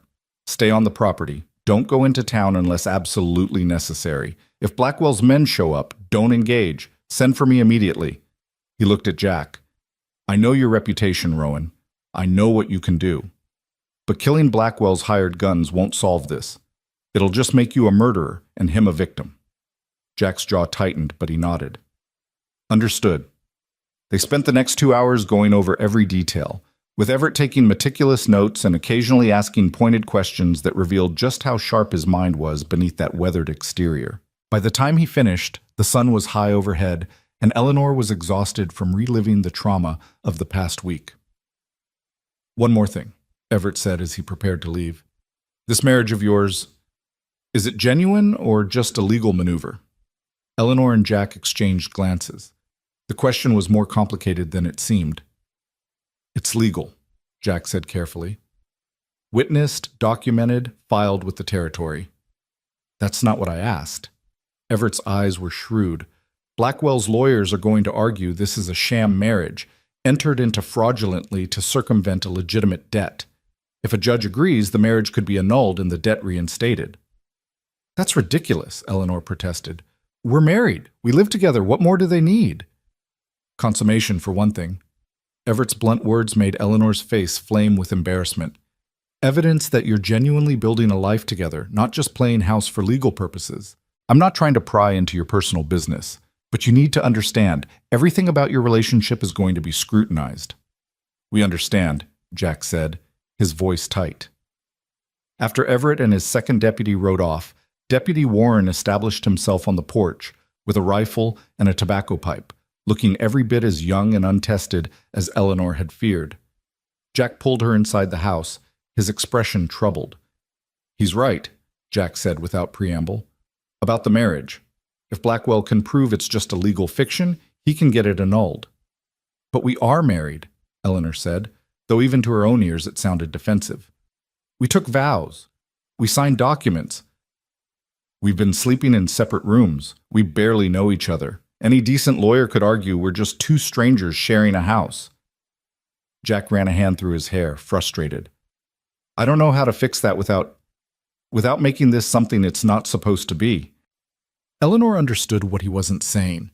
They'd agreed this was a marriage of convenience, a legal shield, and nothing more. But if they wanted that shield to hold, they needed to make it look real, feel real. "So we make it real," she said, the words coming out before she could second-guess them. Jack stared at her. "Eleanor, not like that." Her face was still hot, but she forced herself to continue. "But we stop pretending this is temporary. We stop acting like strangers. We become actual partners, not just legal ones." "What does that mean, practically speaking?" Eleanor thought about it. "It means you move your things into the main bedroom. It means we eat meals together, work the ranch together, present ourselves to the world as an actual married couple. It means—" She trailed off, uncertain how to articulate the rest. "It means we give this a real chance," Jack finished softly. "Not just for legal reasons, but because maybe it could actually become something genuine." The air between them felt charged, heavy with possibilities neither of them had allowed themselves to consider until this moment. Eleanor found herself studying Jack's face as if seeing him for the first time. The strong jaw, the honest eyes, the way his whole demeanor radiated quiet strength and determination. "I don't know if I can love you," she said, brutally honest. "I don't know if you can love me. But I think I could respect you, trust you, build something real with you, given time." "That's more than most marriages start with," Jack replied. "My parents barely knew each other on their wedding day. They built love out of partnership and shared purpose." He held out his hand. "So let's try it. For real this time." Eleanor took his hand, feeling the calluses and warmth of it, and shook once. "Partners. Partners." The rest of that day felt strange and momentous in ways Eleanor couldn't quite articulate. Jack moved his belongings into the main bedroom. Not many things, just a bedroll, some clothes, his weapons, and a small tin box containing what he called remembrances, but didn't elaborate on. Eleanor made space in the wardrobe and drawers, and tried not to think too hard about the fact that tonight, for the first time, they'd be sharing a room. Deputy Warren proved to be surprisingly good company despite his youth. Over lunch, he told them stories about Marshall Everett's legendary cases, tracking outlaws through blizzards, bringing down corrupt politicians, facing down lynch mobs with nothing but words and will. "The Marshall's the only truly honest lawman in Wyoming territory," Warren said with undisguised admiration, "which is why Blackwell hates him. Can't be bought, can't be scared, can't be stopped. If anyone can bring Blackwell down, it's him." "Let's hope you're right," Eleanor said. That afternoon, she and Jack worked together to repair a section of fence that had come loose. It was hard, physical labor, digging post holes, stretching wire, hammering stakes, and Eleanor found herself grateful for the distraction. Out here, with the sun on her back and honest work in her hands, it was easier to forget about forged documents and legal threats. Jack worked beside her with efficient grace, and Eleanor noticed how naturally they'd fallen into a rhythm, him holding posts steady while she hammered, her passing him tools before he asked for them, both of them moving in unconscious synchronization. "You're good at this," Jack observed as they stood back to admire their work. "Ranch work, I mean. Most women I've known would consider this beneath them. Most women you've known didn't grow up working alongside their fathers." Eleanor wiped sweat from her brow. "My mother died when I was 12. After that, it was just me and my father. He taught me everything: cattle, horses, fences, books. He never treated me like I was fragile just because I was a girl." "He raised you right." Jack's voice was warm with approval. "You're stronger than Blackwell ever gave you credit for. That's going to be his downfall." They returned to the house as the sun began its descent, tired and dusty but satisfied. Deputy Warren had made stew for dinner, surprisingly good, with tender beef and vegetables from Eleanor's garden, and they ate together on the porch while the deputy regaled them with more stories. As twilight deepened into full dark, Warren retreated to the barn to sleep, insisting that Jack and Eleanor needed privacy. "I'll keep first watch," he said. "If I see anything suspicious, I'll fire a warning shot. Otherwise, try to get some rest. You both look like you need it." Alone in the house, Eleanor and Jack faced the inevitable awkwardness of the sleeping arrangements. Eleanor changed into her nightgown in the small washroom, while Jack prepared for bed in the main bedroom. And when she finally emerged, she found him already lying on the floor beside the bed, wrapped in blankets. "What are you doing?" she asked. "Giving you the bed. I've slept on worse floors." "Jack, that's ridiculous. The bed is big enough for both of us." "Eleanor, we're married. We're supposed to be convincing everyone this is real. How do we do that if you're sleeping on the floor like a kicked dog?" She climbed into bed and patted the other side. "Get up here, and don't argue." Jack hesitated, clearly torn between propriety and practicality. Finally, he stood and climbed into bed, staying so far on his side that he was practically falling off the edge. Eleanor blew out the lamp, plunging the room into darkness broken only by moonlight through the window. The silence stretched between them, heavy with unspoken thoughts. "Jack?" Eleanor's voice was small in the darkness. "Yeah? I'm scared. Of what comes next. Of what Blackwell might do." "I know. I am too."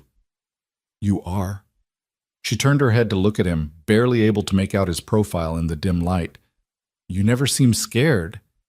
"That's because I've learned to hide it. But yeah, I'm scared. Scared I won't be fast enough, smart enough, strong enough to protect you. Scared that I made promises I can't keep." He was quiet for a moment. "Scared that your father trusted me and I'm going to let him down." Eleanor reached across the space between them and found his hand. "You're not going to let anyone down. We're going to win this, Jack. Together." His fingers closed around hers, warm and solid. "Together," he agreed. They fell asleep like that, hands linked across the darkness, two people building something fragile and precious out of necessity and hope. Eleanor woke to gunfire. The crack of Warren's rifle split the night, followed immediately by answering shots and the thunder of hooves. Eleanor scrambled out of bed to find Jack already at the window, his revolver in hand, peering into the darkness. "Stay down," he ordered, his voice sharp with command. "Warren's engaged with someone at the tree line." More gunshots, flashes of muzzle fire illuminating the night in brief, terrible bursts. Eleanor grabbed her father's rifle from the corner and moved to the opposite window, trying to see what they were facing. "How many?" she called to Jack. "At least 4 riders, maybe more." Another volley of shots and something hit the side of the house with a solid thunk. "They're not trying to hit us. They're trying to scare us." "It's working." Eleanor's voice was steadier than she felt. The attack lasted maybe 5 minutes, but felt like hours. Warren held his ground in the barn, his rifle barking steadily, and the attackers seemed content to circle and shoot without actually pressing an assault. Then, as suddenly as it began, the shooting stopped. The riders wheeled away and disappeared into the night, leaving only dust and echoes behind. Jack was out the door before Eleanor could stop him, running toward the barn with his gun raised. She followed despite his shouted protests, her heart in her throat, terrified of what they'd find. Warren was alive, crouched behind a water trough with his rifle smoking in his hands. Blood ran down his left arm, where a bullet had grazed him, but he was grinning like a madman. "Got one of them," he said, pointing to where a dark shape lay motionless 30 yards away. "Rest of them ran when they realized I wasn't going to fold." Jack moved cautiously toward the fallen figure, while Eleanor helped Warren bind his wound. When Jack returned, his face was grim. "Dead," he reported. "Shot through the chest. It's one of Blackwell's men. I recognize him from town." "Good," Warren said without remorse. "Maybe the others will think twice before coming back. Or maybe they'll come back with more men." Jack scanned the darkness. "We need to move the body, document what happened, and send word to Marshal Everett immediately. This just became attempted murder." They spent the rest of the night on high alert, taking turns keeping watch while Eleanor wrote out a detailed account of the attack. At first light, Warren rode to town to fetch the marshal, leaving Jack and Eleanor alone with a corpse and a growing sense that the situation was spiraling beyond their control. "This is my fault," Eleanor said as they waited in the cold dawn. "If I just accepted Blackwell's offer, if I'd married him, then you'd be trapped in a hell of his making, and he'd be free to do this to someone else." Jack's voice was firm. "You didn't start this, Eleanor. Blackwell did. And he's the one who's going to pay for it." Marshal Everett arrived by mid-morning with 6 deputies, his face like a thundercloud. He examined the body, took statements, and documented everything with the thoroughness of a man building a legal case brick by brick. "This changes everything," he said when he finished. "Attempted murder, assault with deadly weapons. These are territorial crimes. I can arrest Blackwell right now on suspicion of ordering this attack." "Will it stick?" Jack asked. "Not unless the survivors talk, and they won't. Blackwell's too smart to have given direct orders. He'll have used intermediaries, cutouts, layers of deniability." Everett's frustration was evident. "But it gives me leverage. I can bring him in, question him, make his life difficult, maybe shake something loose." "Or make him more desperate," Eleanor pointed out. "That too." Everett called over 2 of his deputies. "I want round-the-clock protection on this property. 2-man teams, rotating shifts. Nobody gets close without being challenged. And someone ride to Cheyenne. I want Judge Whitmore here within the week if possible. This case needs to move forward fast before more people die." The next few days passed in a strange limbo. Eleanor and Jack maintained the ranch under the watchful eyes of Everett's deputies. While in town, the marshal arrested 3 of Blackwell's known associates on various charges. None of them talked, but the pressure was building. On the 4th day, an unexpected visitor arrived at the ranch, a young man in his 20s, dusty from hard riding, with the nervous energy of someone about to do something dangerous. "My name's Peter Hutchins," he said, standing on the porch with his hat in his hands. "Tom Hutchins was my uncle. I heard what you're doing standing up to Blackwell, and I wanted to tell you, I'll testify, about what he did to my uncle, about the forged contracts and the barn fire and everything." Eleanor felt hope surge in her chest. "You're willing to testify in court?" "If it means bringing that bastard down, yes." Peter's young face was set with determination. "My uncle died 6 months ago. Heart gave out from the stress and the loss. Blackwell killed him as surely as if he'd put a gun to his head. I want justice for him." Jack stepped forward. "You understand what you're risking. Blackwell will come after you." "Let him try." Peter's hand moved to the gun at his hip. "I'm not my uncle. I won't run." Everett, when informed of this development, moved quickly. He brought Peter to Cheyenne himself to give a deposition to the territorial prosecutor, and word came back that the prosecutor was now very interested in expanding the investigation beyond just Eleanor's case. Blackwell, it seemed, had left a trail of victims across Wyoming, and Peter's testimony had given others courage to come forward. Within a week, 3 more people had contacted the marshal with their own stories of fraud, intimidation, and theft at Blackwell's hands. The case was growing, metastasizing, becoming something larger than a simple dispute over a debt. Eleanor and Jack continued their routine, growing more comfortable with each other by necessity and proximity. They worked the ranch together during the day, planned strategy with Everett in the evenings, and at night they'd lie in bed and talk, really talk, about their lives, their fears, their hopes for a future that was no longer just a legal fiction. "If we win this," Eleanor said one night, "if we actually beat Blackwell and keep the ranch, what then?" Jack was quiet for a moment. "Then we decide if this marriage becomes real or if we go our separate ways like we originally planned." "And which do you want?" "I want whatever you want, Eleanor. I came here to help you, not to trap you." She rolled over to face him in the darkness. "That's not an answer." "Fine." His voice was rough with emotion. "I want this to be real. I want to wake up every morning next to you, work this land together, build something that lasts. But only if that's what you want too. I won't force you into something just because we're legally bound." Eleanor's heart pounded in her chest. "I think," she said carefully, "that I could want that too. Given time, given the chance to really know you, not just survive alongside you. Then we'll take that time, after this is over, when we're not fighting for our lives every damn day." Promise? Promise. 2 weeks after the night attack, Judge Marcus Whitmore arrived in Silver Creek with an entourage of territorial officials, legal clerks, and enough authority to make even Silas Blackwell sweat. He was a tall man with iron gray hair and the bearing of someone who'd spent a lifetime handing down judgments, and he wasted no time. Within hours of his arrival, he'd issued a summons for Blackwell to appear before him, subpoenaed all relevant documents from both parties, and announced that he'd be conducting a preliminary hearing to determine if sufficient evidence existed to pursue criminal charges. The hearing was set for 3 days hence, to be held in the Silver Creek Courthouse. Eleanor barely slept in the intervening time, going over her testimony with Everett, organizing documents, preparing for what felt like the fight of her life. On the morning of the hearing, she dressed in her mother's best dress again, armor made of fabric and memory, and let Jack help her into the wagon. He drove them to town with Marshal Everett and 4 deputies flanking them like an honor guard, and Eleanor noticed how people stopped to watch them pass, how word had spread until it seemed like the entire territory was watching to see what would happen. The courthouse was packed, every seat filled, people standing in the back craning their necks to see.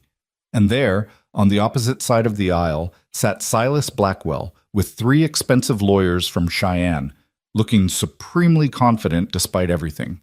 Judge Whitmore called the proceedings to order with 3 sharp raps of his gavel, and Eleanor's future hung in the balance as the testimony began. Marshal Everett went first, laying out the timeline of events with cold precision. Then came the bank records, entered into evidence and examined by both sides. Then Peter Hutchins took the stand, his voice shaking but steady as he recounted his uncle's destruction at Blackwell's hands. Blackwell's lawyers objected repeatedly, calling the testimony hearsay, irrelevant, prejudicial. But Judge Whitmore overruled them each time, his expression growing darker as the pattern of fraud emerged. Then it was Eleanor's turn. She walked to the witness stand on legs that felt like water, placed her hand on the Bible, and swore to tell the truth. The prosecutor, a sharp-eyed woman named Catherine Marsh, led Eleanor through her testimony with practiced skill. Eleanor recounted her father's death, Blackwell's appearance with the forged debt, the forced marriage proposal, the midnight wedding to Jack. She showed the court her father's ledgers, pointed out the grazing lease that Blackwell had twisted into something sinister. "And what would you have lost, Mrs. Rowan?" Marsh asked, "if you had not married Jack Rowan that night?" "Everything." Eleanor's voice rang clear through the courtroom. "My home, my father's legacy, my future. Blackwell would have taken it all and called it legal." Blackwell's lead attorney, a silver-haired man named Caldwell, rose for cross-examination with the predatory smile of someone about to go in for the kill. "Mrs. Rowan," he began smoothly, "isn't it true that you barely knew Jack Rowan before marrying him?" "We'd met years before. Yes or no, please, did you know him well?" "No, but—" "And isn't it true that this marriage was arranged specifically to circumvent my client's legitimate claim?" "There was no legitimate claim. The debt was forged." "That's for this court to decide." Caldwell paced in front of the witness stand. "Isn't it convenient that you managed to marry someone just hours before your deadline? That you found a man willing to bind himself to a virtual stranger? Jack Rowan is a good man who saw an injustice. Jack Rowan is a known gunfighter with a violent past." Caldwell turned to face the courtroom. "He rode with Quantrill's raiders during the war, participated in multiple massacres, and has killed at least 12 men by his own admission. And you expect this court to believe he married you out of the goodness of his heart?" Eleanor's face burned with anger. "What Jack did during the war has nothing to do with— It has everything to do with your credibility, Mrs. Rowan. You've married a killer to avoid your father's debts, and now you want this court to punish my client for attempting to collect what he's legally owed." "Objection!" Marsh was on her feet. "Counsel is testifying rather than questioning." "Sustained." Judge Whitmore's voice cut through the tension. "Mr. Caldwell, ask questions or sit down." But the damage was done. Eleanor could see it in the faces of the courtroom spectators. Doubt, suspicion, the wondering if maybe Blackwell's version of events held some truth. Caldwell continued his assault, picking apart every detail of Eleanor's story, trying to make her seem like a scheming woman who'd manipulated a violent man into helping her commit fraud. By the time he finished, Eleanor felt wrung out, exhausted, close to tears. Then Jack took the stand, and everything changed. He sat calmly in the witness chair, his hands relaxed, his voice steady as he answered Marcia's questions about how he'd learned of Eleanor's situation, why he'd decided to help, what he'd discovered about Blackwell's fraud. When Caldwell rose for cross-examination, you could feel the tension in the room ratchet up another notch. These were two dangerous men sizing each other up, and everyone knew it. "Mr. Rowan," Caldwell began, "you're a killer, are you not?"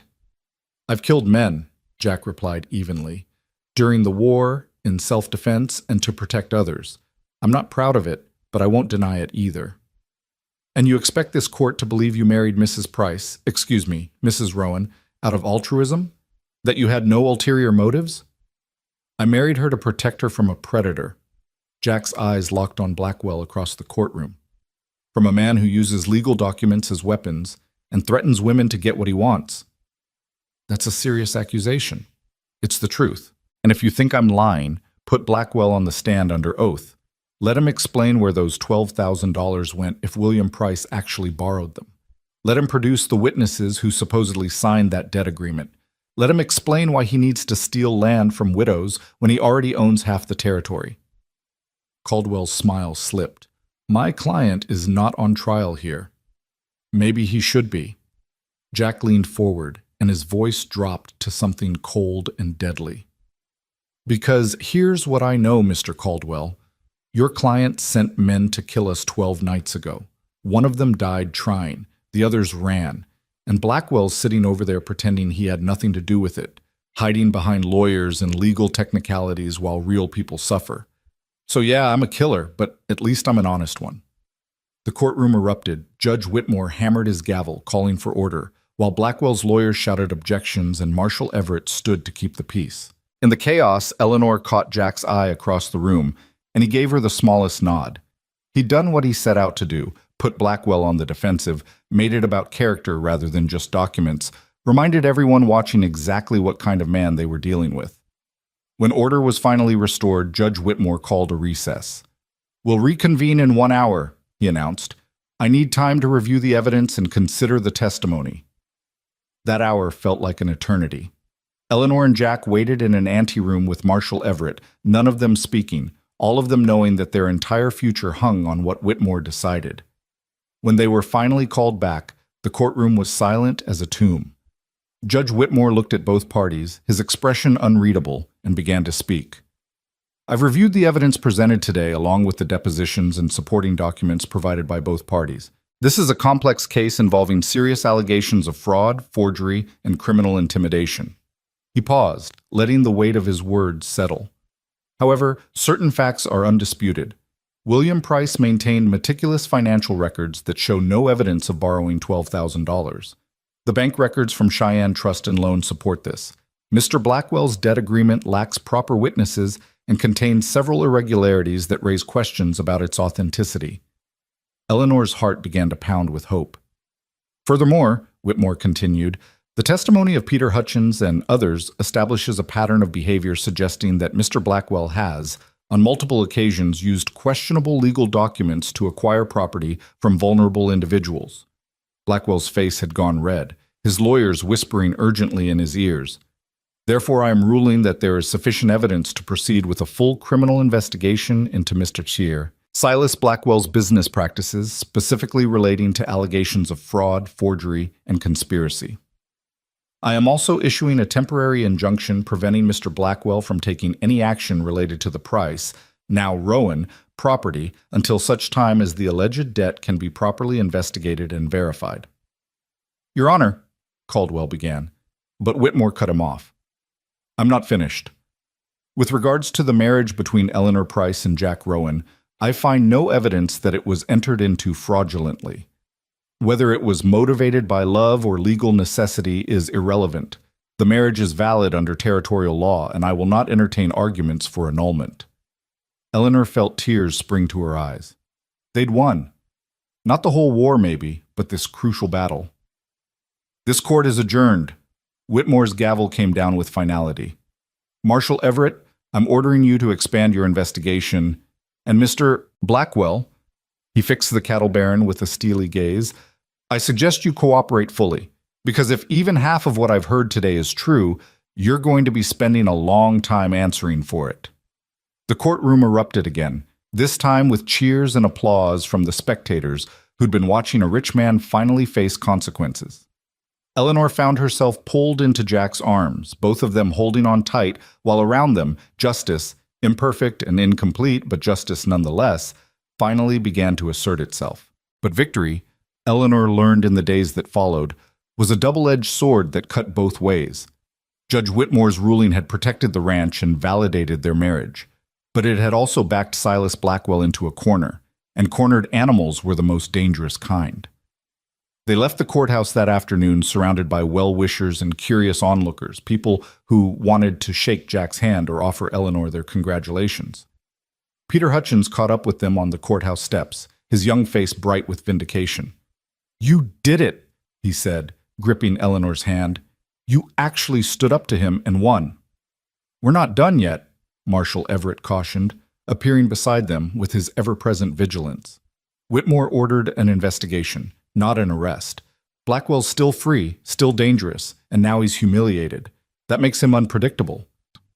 As if summoning the devil by speaking his name, Blackwell himself emerged from the courthouse, surrounded by his lawyers. He'd aged a decade in the past hour, his face haggard and his eyes burning with a rage that made Eleanor's blood run cold. When his gaze found hers across the crowd, he stopped walking entirely. For a long moment, they stared at each other, victor and vanquished, though Eleanor knew better than to think the war was over. Then Blackwell's lips moved, forming words only she could see. "This isn't finished." Jack stepped between them, blocking Blackwell's view of Eleanor, his hand resting casually near his gun. The message was clear. Try something and find out what happens. Blackwell's lawyers pulled him away, hustling him toward a waiting carriage, but the threat lingered in the air like smoke after gunfire. Marshal Everett insisted on escorting Eleanor and Jack back to the ranch personally, with 4 deputies riding alongside as insurance against ambush. "I want you both to stay alert," Everett said as they rode through the gathering dusk. "Blackwell's lost face today.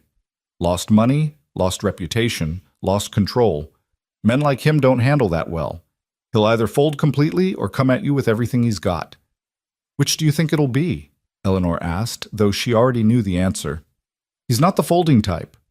Everett's weathered face was grim. "I'm posting guards at your ranch indefinitely, and I want you to think seriously about leaving for a while, going to Cheyenne or Denver until the investigation concludes and Blackwell's either arrested or cleared." "No." Eleanor's voice was firm. "I won't be driven from my home. That's what he wants, for me to run, to abandon the ranch so he can claim it's been deserted. I'm staying." "Eleanor," Jack began, but she cut him off. "This is my father's land, Jack. My land now. Our land if this marriage is real. And I won't give it up without a fight." Jack looked at her for a long moment, something shifting in his expression. Respect, maybe, or recognition of the steel in her spine that matched his own. "Then we stay," he said simply, "and we fight." Everett sighed but didn't argue further. He knew that look, the set of her jaw that said no amount of logic or fear would change her mind. "All right. But you follow my rules. No unnecessary trips to town. No working the far sections of the property alone. And if anything seems off, you fire 3 shots in the air and my men will come running. Understood?" They both agreed, though Eleanor could see the worry etched in the marshal's face as he and his deputies set up a rotating watch around the property. 2 men would be on guard at all times, positioned to see all approaches to the house and barn. It should have made Eleanor feel safer. Instead, it just reinforced how real the danger had become. That night, lying in bed beside Jack in the darkness, Eleanor found herself unable to sleep. Every sound made her tense. The wind rattling the windows, the creak of settling wood, the distant call of an owl hunting in the darkness. "You're thinking too loud," Jack murmured beside her. "I can practically hear your mind racing." "How can you be so calm? Blackwell threatened us in front of the whole courthouse." "He didn't threaten us. He made eye contact and mouthed some words. That's not actionable. It's just intimidation." Jack rolled onto his side to face her. "And I'm not calm. I'm terrified. But I learned a long time ago that fear is useful. It keeps you sharp, keeps you alive, as long as you don't let it paralyze you. Is that what they taught you during the war? Jack was quiet for a long moment. That's what I learned from watching good men die because they froze up when they should have moved. Fear's a tool, Eleanor. Use it, don't let it use you. She reached out in the darkness and found his hand. Tell me we're going to survive this. We're going to survive this. His fingers laced through hers. I promise you, Eleanor, whatever Blackwell throws at us, we'll survive it together. How can you be so sure? Because we have something he doesn't. Something he's never understood and never will. Jack's voice was soft but certain. We have something worth fighting for. He's just fighting to win. That's the difference between surviving and living. Eleanor held on to those words like a lifeline as she finally drifted into uneasy sleep. The next week passed in tense anticipation. Marshal Everett's investigation expanded, bringing in more victims of Blackwell's schemes, ranchers who'd lost land, businessmen who'd been muscled out of deals, families who'd been systematically destroyed through legal manipulation and violence. The case against Blackwell grew stronger by the day, and word came from Cheyenne that the territorial prosecutor was preparing formal charges of fraud, forgery, and racketeering. But Blackwell himself had gone to ground. He'd retreated to his massive ranch north of Silver Creek and hadn't been seen in town since the hearing. His hired guns had scattered, some leaving the territory entirely, others hunkering down and waiting to see which way the wind would blow. The silence felt ominous, like the stillness before a storm. Eleanor and Jack used the time to prepare. They reinforced the barn doors, moved their most valuable possessions into a root cellar that could serve as a refuge if needed, and practiced with their weapons until Eleanor could hit a target at 50 yards with her rifle. Jack taught her how to reload quickly, how to aim in low light, how to breathe through the adrenaline when danger came calling. I don't want to shoot anyone, Eleanor said after one particularly intensive practice session, her hands still trembling from the recoil. Neither do I. Jack checked her rifle, cleaning and oiling it with practiced ease. But wanting and doing are different things. If it comes down to your life or theirs, Eleanor, I need to know you'll do what's necessary. And if I can't, then I'll do it for you. But I'd rather you be able to protect yourself when I'm not there. He handed back the rifle. Your father taught you to shoot. I'm just teaching you to fight. They also used the time to work on making their marriage look and feel more real. They took meals together on the porch, talking about everything and nothing. They worked the ranch side by side, their teamwork growing smoother with each passing day. They attended church in Silver Creek with an escort of deputies, sitting together in the Price family pew while the congregation whispered and stared. And at night, they lay in bed and talked until sleep claimed them, slowly building something that felt increasingly solid and genuine. Eleanor found herself noticing small things about Jack, the way he hummed while he worked, the careful way he treated the horses, the fact that he read poetry when he thought no one was watching. And Jack, for his part, learned Eleanor's patterns, how she needed her coffee strong and black, how she bit her lower lip when concentrating, how she grieved her father in quiet moments when she thought herself alone. This is starting to feel real, Eleanor admitted one evening as they sat on the porch watching the sunset paint the mountains in shades of amber and rose. Not just the legal part, all of it. Jack didn't respond immediately, his eyes on the horizon. When he finally spoke, his voice was rough with emotion. It's been real for me since the night I came back, since I saw you standing there with that rifle, terrified but defiant, refusing to be crushed by a man twice your size with 10 times your resources. He turned to look at her. I told myself I was just helping William Price's daughter, but somewhere along the way, you stopped being just his daughter and became more. Eleanor's heart hammered in her chest. More? Eleanor Rowan, my wife, my partner. He reached out and tucked a strand of hair behind her ear, the gesture achingly tender. My reason for staying, for fighting, for wanting to see tomorrow. Jack, her voice caught on his name. You don't have to say anything back. I'm not asking for promises or declarations. I just wanted you to know that when this is over, when Blackwell's in prison or dead or gone, I'm not leaving, not unless you tell me to. Eleanor leaned forward and kissed him, really kissed him, for the first time since their wedding. It was brief, chaste, but full of promise and possibility. When she pulled back, Jack's eyes were wide with surprise. "I'm not telling you to leave," she whispered. "I'm asking you to stay."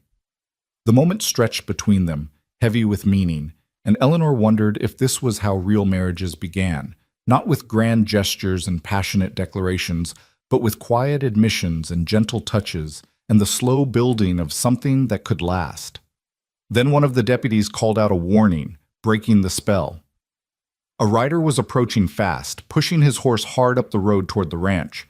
Jack was on his feet instantly, hand on his gun, while Eleanor grabbed her rifle from beside the door. The rider resolved into Deputy Warren, his face pale and his horse lathered with sweat. He pulled up in front of the house, nearly falling from the saddle in his haste. "Marshal Everett sent me," Warren gasped, out of breath. "Blackwell's made his move. He's filed for bankruptcy, claiming he can't pay his debts. He's liquidating everything, selling off property, cattle, businesses, and he's heading for the border." Eleanor's stomach dropped. "He's running."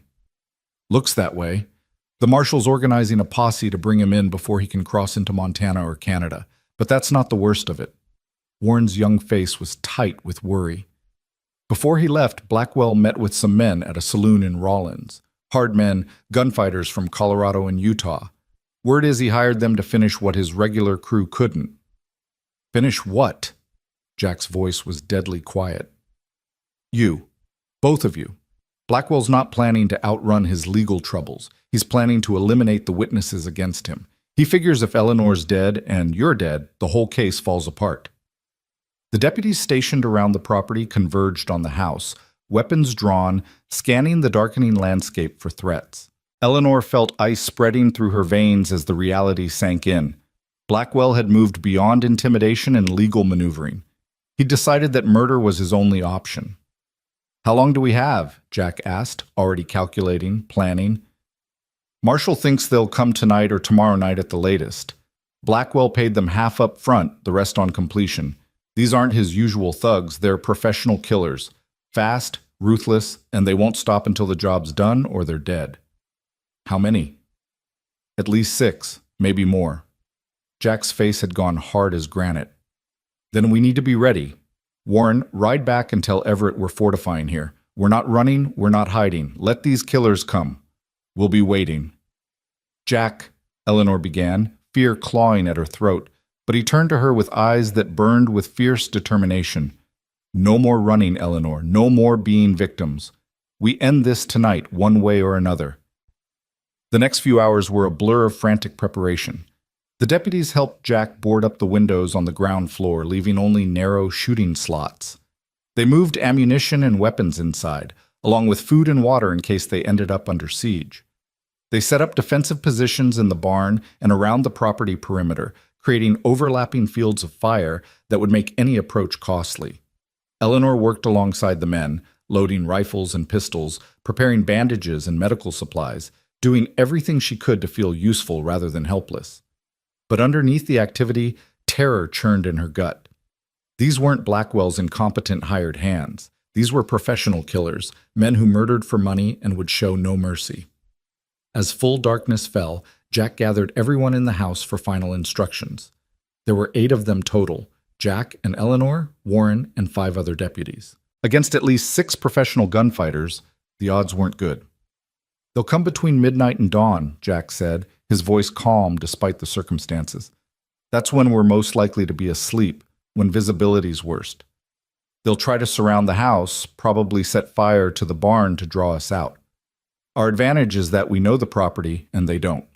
We've got good defensive positions and enough firepower to make them pay for every inch." "What about Eleanor?" Warren asked. "Should she go to the root cellar, stay hidden?" "No?" Eleanor stepped forward before Jack could answer. "I'm not hiding while you all fight for my home. I can shoot, I can reload, I can be useful. This is my fight, as much as anyone's." The deputies exchanged uncertain glances, but Jack nodded. "She's right. Eleanor stays with me in the main house. Warren, you take 2 men and hold the barn. That's our most vulnerable point. The rest of you spread out. 1 on the roof for high ground, 2 covering the east and west approaches." They took their positions as the clock crept toward midnight. Eleanor found herself stationed at the front window with Jack beside her, both of them watching the moonlit yard and the dark tree line beyond. The night was clear and cold, perfect for killing. "I'm scared," Eleanor admitted in a whisper. "Good. That means you're smart." Jack didn't take his eyes off the darkness. "Just remember what I taught you. Breathe, aim, squeeze. Don't think about who you're shooting at. Just protect yourself and protect this house. And if something happens to you, it won't. But if it does..." Jack finally looked at her, and in the dim lamplight, his face was fierce with determination and something that looked a lot like love. "Then you keep fighting. You survive. You live the life your father wanted for you, on this land, with your head held high. Promise me, Eleanor." "I promise." Her voice broke on the words. "But you promise me something too. Promise you won't die tonight. Promise you'll see tomorrow with me." "I promise." He leaned over and kissed her forehead, a benediction and a vow. "We're going to survive this. Together." The word had become their talisman, their shared faith. Together. Midnight came and went. 1 o'clock. 2. The tension stretched tighter with each passing minute, everyone's nerves worn raw by waiting. Eleanor's hands cramped from gripping her rifle, and her eyes burned from staring into the darkness. At 3:30 in the morning, the attack came. It started with fire. Not the barn as Jack had predicted, but the small storage shed 50 yards from the house, suddenly erupting in flames that turned night into flickering orange day. Eleanor heard shouts from the deputies, the crack of rifle fire, and then bullets were slamming into the walls around them. "Here we go," Jack said, eerily calm, and began returning fire with methodical precision. Eleanor forced herself to breathe, to aim, to squeeze the trigger like he'd taught her. A shadow moved near the burning shed, and she fired, saw the shadow jerk and fall. Her stomach lurched with nausea, but there was no time to think about what she'd just done because more shapes were moving in the darkness, circling the house like wolves. The gunfight that followed was chaos and terror compressed into endless minutes that felt like hours. Muzzle flashes lit the night like lightning, the roar of gunfire was deafening, and the acrid smell of black powder filled the air until Eleanor could barely breathe. Jack fired and reloaded with inhuman speed, shouting instructions to the deputies, coordinating their defense even as bullets punched through the walls around them. Eleanor shot at anything that moved, trying not to think about the bodies piling up in the yard, trying not to hear the screams of wounded men. Warren and his team held the barn, their rifles barking steadily, and the deputy on the roof picked off attackers trying to flank them from the tree line. But the attackers were good, better than good. They moved with military precision, using fire and suppressing shots to advance, always probing for weaknesses. One managed to reach the house and tried to break down the back door, only to be driven back by point-blank fire from Jack. Another threw something that landed on the porch with a heavy thud. "Dynamite!" Jack shouted, and grabbed Eleanor, throwing them both to the floor just as the explosion tore apart the front porch. Wood splinters filled the air like shrapnel, and Eleanor's ears rang with a high-pitched whine that drowned out everything else. Jack was pulling her to her feet, his mouth moving, but she couldn't hear the words. Then her hearing started to return in pieces. Gunfire, shouts, the crackle of flames now eating at what remained of the porch. The front of the house was exposed, the defensive position compromised. "We need to fall back," Jack was yelling to the others. "Everyone to the barn, now!" They ran through the chaos, bullets kicking up dirt around their feet. Eleanor saw one of the deputies go down, clutching his leg, and she and Jack grabbed him, dragging him toward the barn while Warren laid down covering fire. They made it inside just as another volley of shots shredded the air where they'd been standing. Warren slammed the barn doors shut, and they barricaded them with whatever they could find, hay bales, equipment, anything heavy. The barn was built of solid timber, harder to breach than the house, but they were also trapped now. If the attackers set fire to the barn, they'd have to choose between burning alive or running into a hail of bullets. "How many left?" Eleanor gasped, checking the wounded deputy's leg. The bullet had gone clean through, missing the bone, painful but survivable if they could stop the bleeding. "At least 3 attackers still active," Warren reported. "Maybe 4. We got 3 confirmed kills and wounded a couple others, but we lost Simpson on the roof, and Davidson took a bullet to the shoulder." They'd been fighting for maybe 15 minutes, and already half their force was casualties. Eleanor's hand shook as she bound the wounded deputy's leg, using strips torn from her skirt. Around her, the remaining men reloaded weapons and took positions at the barn's small windows. "They're regrouping," Jack observed, peering through a crack in the wall. "Smart move.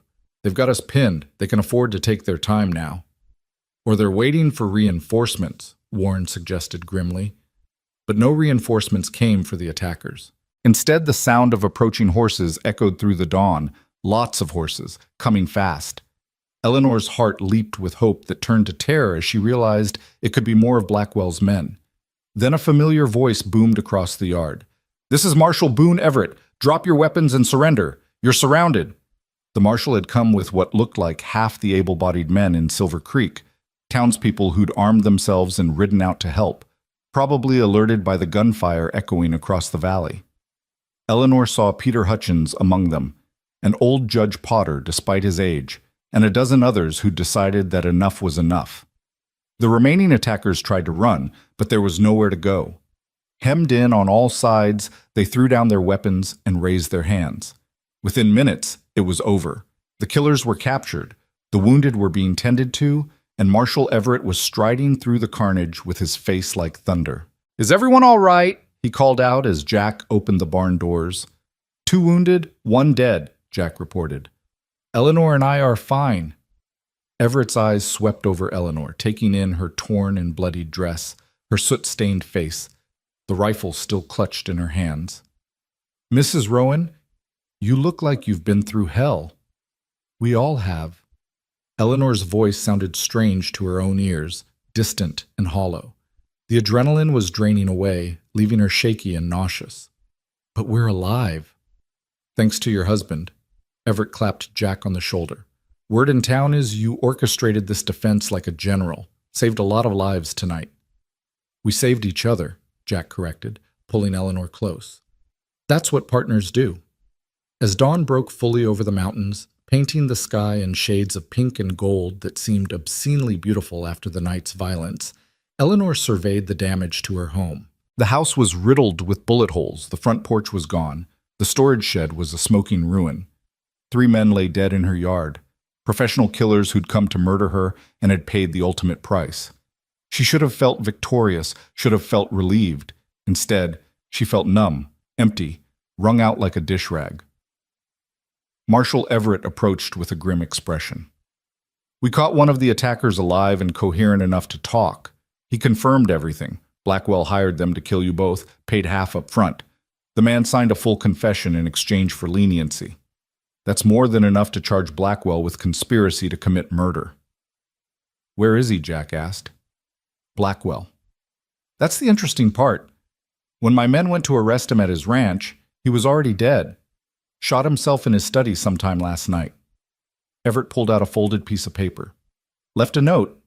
Confession of sorts, admitting to forgery, fraud, and hiring the killers. Fraud and hiring the... Says he couldn't live with the shame of losing everything." Eleanor took the note with trembling fingers and read Blackwell's final words. A rambling, bitter screed about how the world had turned against him, how ungrateful people were, how he'd been driven to desperate measures by desperate circumstances. Even in death, he couldn't accept responsibility for his own actions. "So it's over," she said quietly. "Really over." "It's over," Everett confirmed. "The land is legally yours, clear title. Blackwell's assets are being liquidated to pay his legitimate debts, and his criminal empire is finished. You're free, Mrs. Rowan." Free. The word should have filled her with joy. Instead, Eleanor felt only exhaustion and a bone-deep sadness for all the lives destroyed by one man's greed. She handed the note back to Everett and turned to look at her damaged home, at Jack standing beside her with his own exhaustion evident in every line of his body. "What do we do now?" she asked. Jack's arm came around her shoulders, solid and warm and real. "Now we rebuild. We fix the house, we work the ranch, we live the life we fought for." He tilted her chin up so she was looking into his eyes. "We keep our promises to each other, together." "Together," Eleanor echoed, and despite everything, the violence, the death, the destruction, She felt hope kindle in her chest like a small, stubborn flame. The townspeople stayed to help throughout that day and the next, repairing what could be fixed and clearing away what couldn't be saved. Judge Potter organized work crews while his wife Sarah tended to the wounded. Peter Hutchins worked alongside Jack to rebuild the porch, and Eleanor found herself surrounded by neighbors and strangers who'd become friends through shared adversity. On the third day after the attack, as the sun set over the valley in a blaze of orange and purple glory, Eleanor and Jack stood on their newly rebuilt porch and surveyed their domain. The ranch bore scars from the battle, but it was still standing, still theirs. "My father would have been proud," Eleanor said softly. "Not of the violence, but of the fact that we didn't give up, that we fought for what was right." "He was proud of you long before any of this happened," Jack replied. "I could see it in the way he talked about you, the way he built this place with you in mind. He knew you were strong enough to hold on to it. I couldn't have done it alone. You shouldn't have had to." Jack turned to face her fully. "Eleanor, I know we got married for practical reasons, to protect the ranch, to stop Blackwell. But somewhere along the way, this stopped being just a legal arrangement for me. It became real. You became everything." Eleanor's heart swelled with an emotion she'd been too scared and too busy to examine until now. It wasn't the wild, passionate love of romantic novels. It was something deeper, steadier, built on trust and respect and shared purpose. The kind of love that lasted. "It became real for me too," she admitted. "I don't know exactly when. Maybe it was watching you stand up to Blackwell, or teaching me to shoot, or lying beside me in the dark telling me we'd survive. But somewhere in all of that, you stopped being the stranger who married me and became the man I can't imagine living without." Jack cupped her face in his hands, his calloused palms gentle against her skin. "Then let's do this right. Let's start over, without the fear and the pressure and the violence. Let's court each other proper, take our time, build something that's ours and nobody else's." "We're already married," Eleanor pointed out with a small smile. "Then we'll have the wedding we deserve. Big ceremony, whole town invited, your father's memory honored. We'll make vows that aren't about legal protection, but about choosing each other, every day, for the rest of our lives." Tears pricked Eleanor's eyes. "Jack Rowan, are you proposing to your own wife?" "Reckon I am." He pulled a small box from his pocket and opened it to reveal a ring. Not gold this time, but silver with a pearl that gleamed like captured moonlight.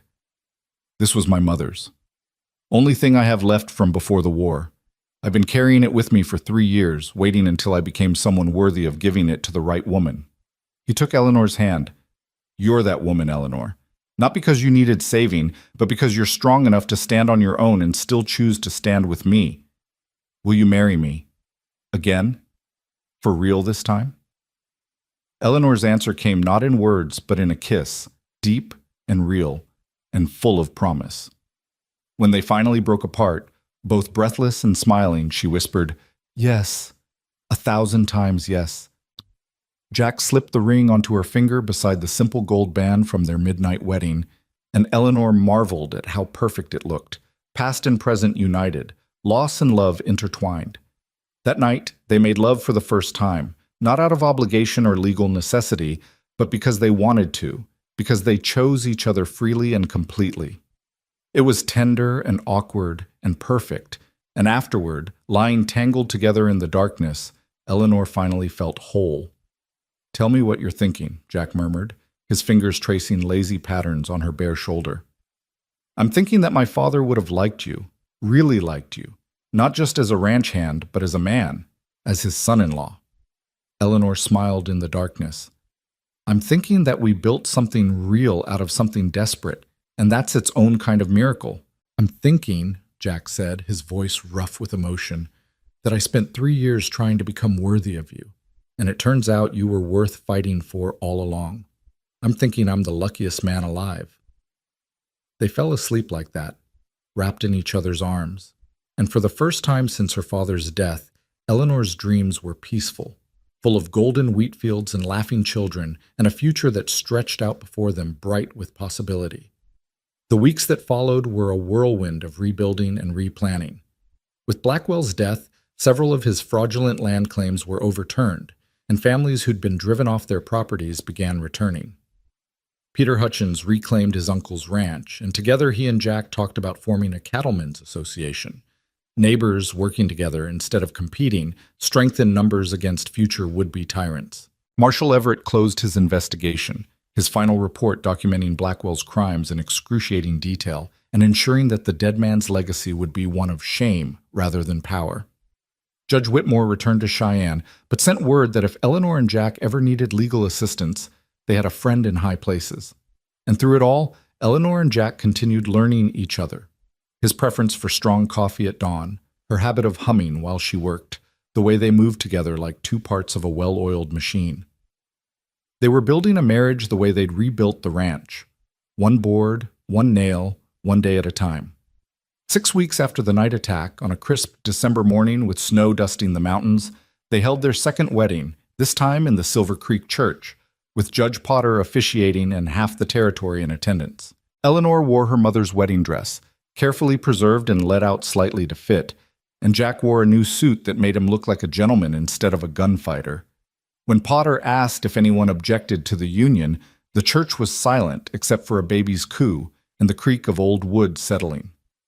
And when Jack kissed his bride, again, for real this time, the cheers shook the rafters. At the reception afterward, held in the town hall and catered by every woman in Silver Creek who could cook, Marshall Everett raised a toast to Eleanor and Jack Rowan, who proved that courage and love can triumph over greed and violence. May their ranch prosper, may their marriage flourish, and may they never again face the kind of hell they survived together. "Hear, hear!" the crowd roared, and Eleanor felt tears stream down her face, tears of joy this time, pure and uncomplicated. As the celebration continued around them, Jack pulled Eleanor onto the dance floor for the first waltz. She'd never danced with him before, wasn't even sure he knew how, but he led with surprising grace. "Where did you learn to dance?" she asked, laughing as he spun her in a circle. "My sister Rebecca taught me. Before the war, before everything went wrong. She said every gentleman needed to know how to waltz, and she wasn't taking no for an answer." Jack's smile was bittersweet with memory. "I think she'd have liked you. Would have said I married up. I think I would have liked her too." Eleanor rested her head against his shoulder. "And for the record, we married equal. Partners, remember?" "Partners," he agreed. And they danced until the stars came out and the candles burned low and the future felt limitless as the Wyoming sky. They spent their wedding night in a hotel in Silver Creek, a proper wedding night this time, without the weight of fear and violence and desperation coloring everything. In the morning, they rode back to the ranch together, and Eleanor realized with a jolt of recognition that somewhere in the past 2 months, the property had transformed from my father's ranch to our home. The transformation was subtle but complete. Jack's tools now hung beside hers in the barn. His books shared shelf space with her father's in the study. His coffee cup had its place beside hers on the morning table. They'd created a life together, messy, imperfect, born of necessity, but growing into something beautiful. As winter deepened and the ranch settled into the quiet rhythms of the cold season, Eleanor found herself thinking often about the night Silas Blackwell had first appeared on her porch with his ultimatum. If someone had told her then that she'd end up happily married to a former gunfighter, rebuilding her home, and planning for a future that included children and grandchildren and generations yet to come, she would have laughed at the impossibility of it. But impossibility, she'd learned, was just another word for something that hadn't happened yet. One evening in late December, as they sat by the fire with snow falling soft and thick outside, Jack asked her what she wanted most for their future. Eleanor thought about it seriously. "I want this ranch to thrive. I want to honor my father's memory by making this land productive and beautiful. I want children eventually. Not right away, but someday.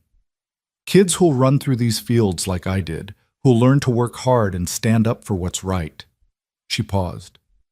"And I want to grow old with you. I want 50 years of mornings watching you drink your coffee, 50 years of working this land together, 50 years of being partners in every sense of the word." Jack's eyes glistened in the firelight. "That sounds like heaven. What do you want?" "I want to be the man your father believed I could be, the man you deserve. I want to build something that lasts, not just the ranch, but a legacy. a family, a life that proves the past doesn't have to define the future. He reached for her hand. And I want to love you better every day for the rest of my life. They made more promises that night. Not legal vows, not public declarations, but private words spoken in firelight and trust. Promises to support each other through droughts and disasters, to raise children with integrity and compassion, to protect what they'd built while remaining open to change and growth. And when spring came again, bringing green grass and new calves and the promise of renewal, Eleanor stood on her porch with Jack beside her and finally felt at peace. The scars remained, bullet holes patched but visible, memories of violence that would never fully fade. But they'd survived. More than survived. They'd thrived.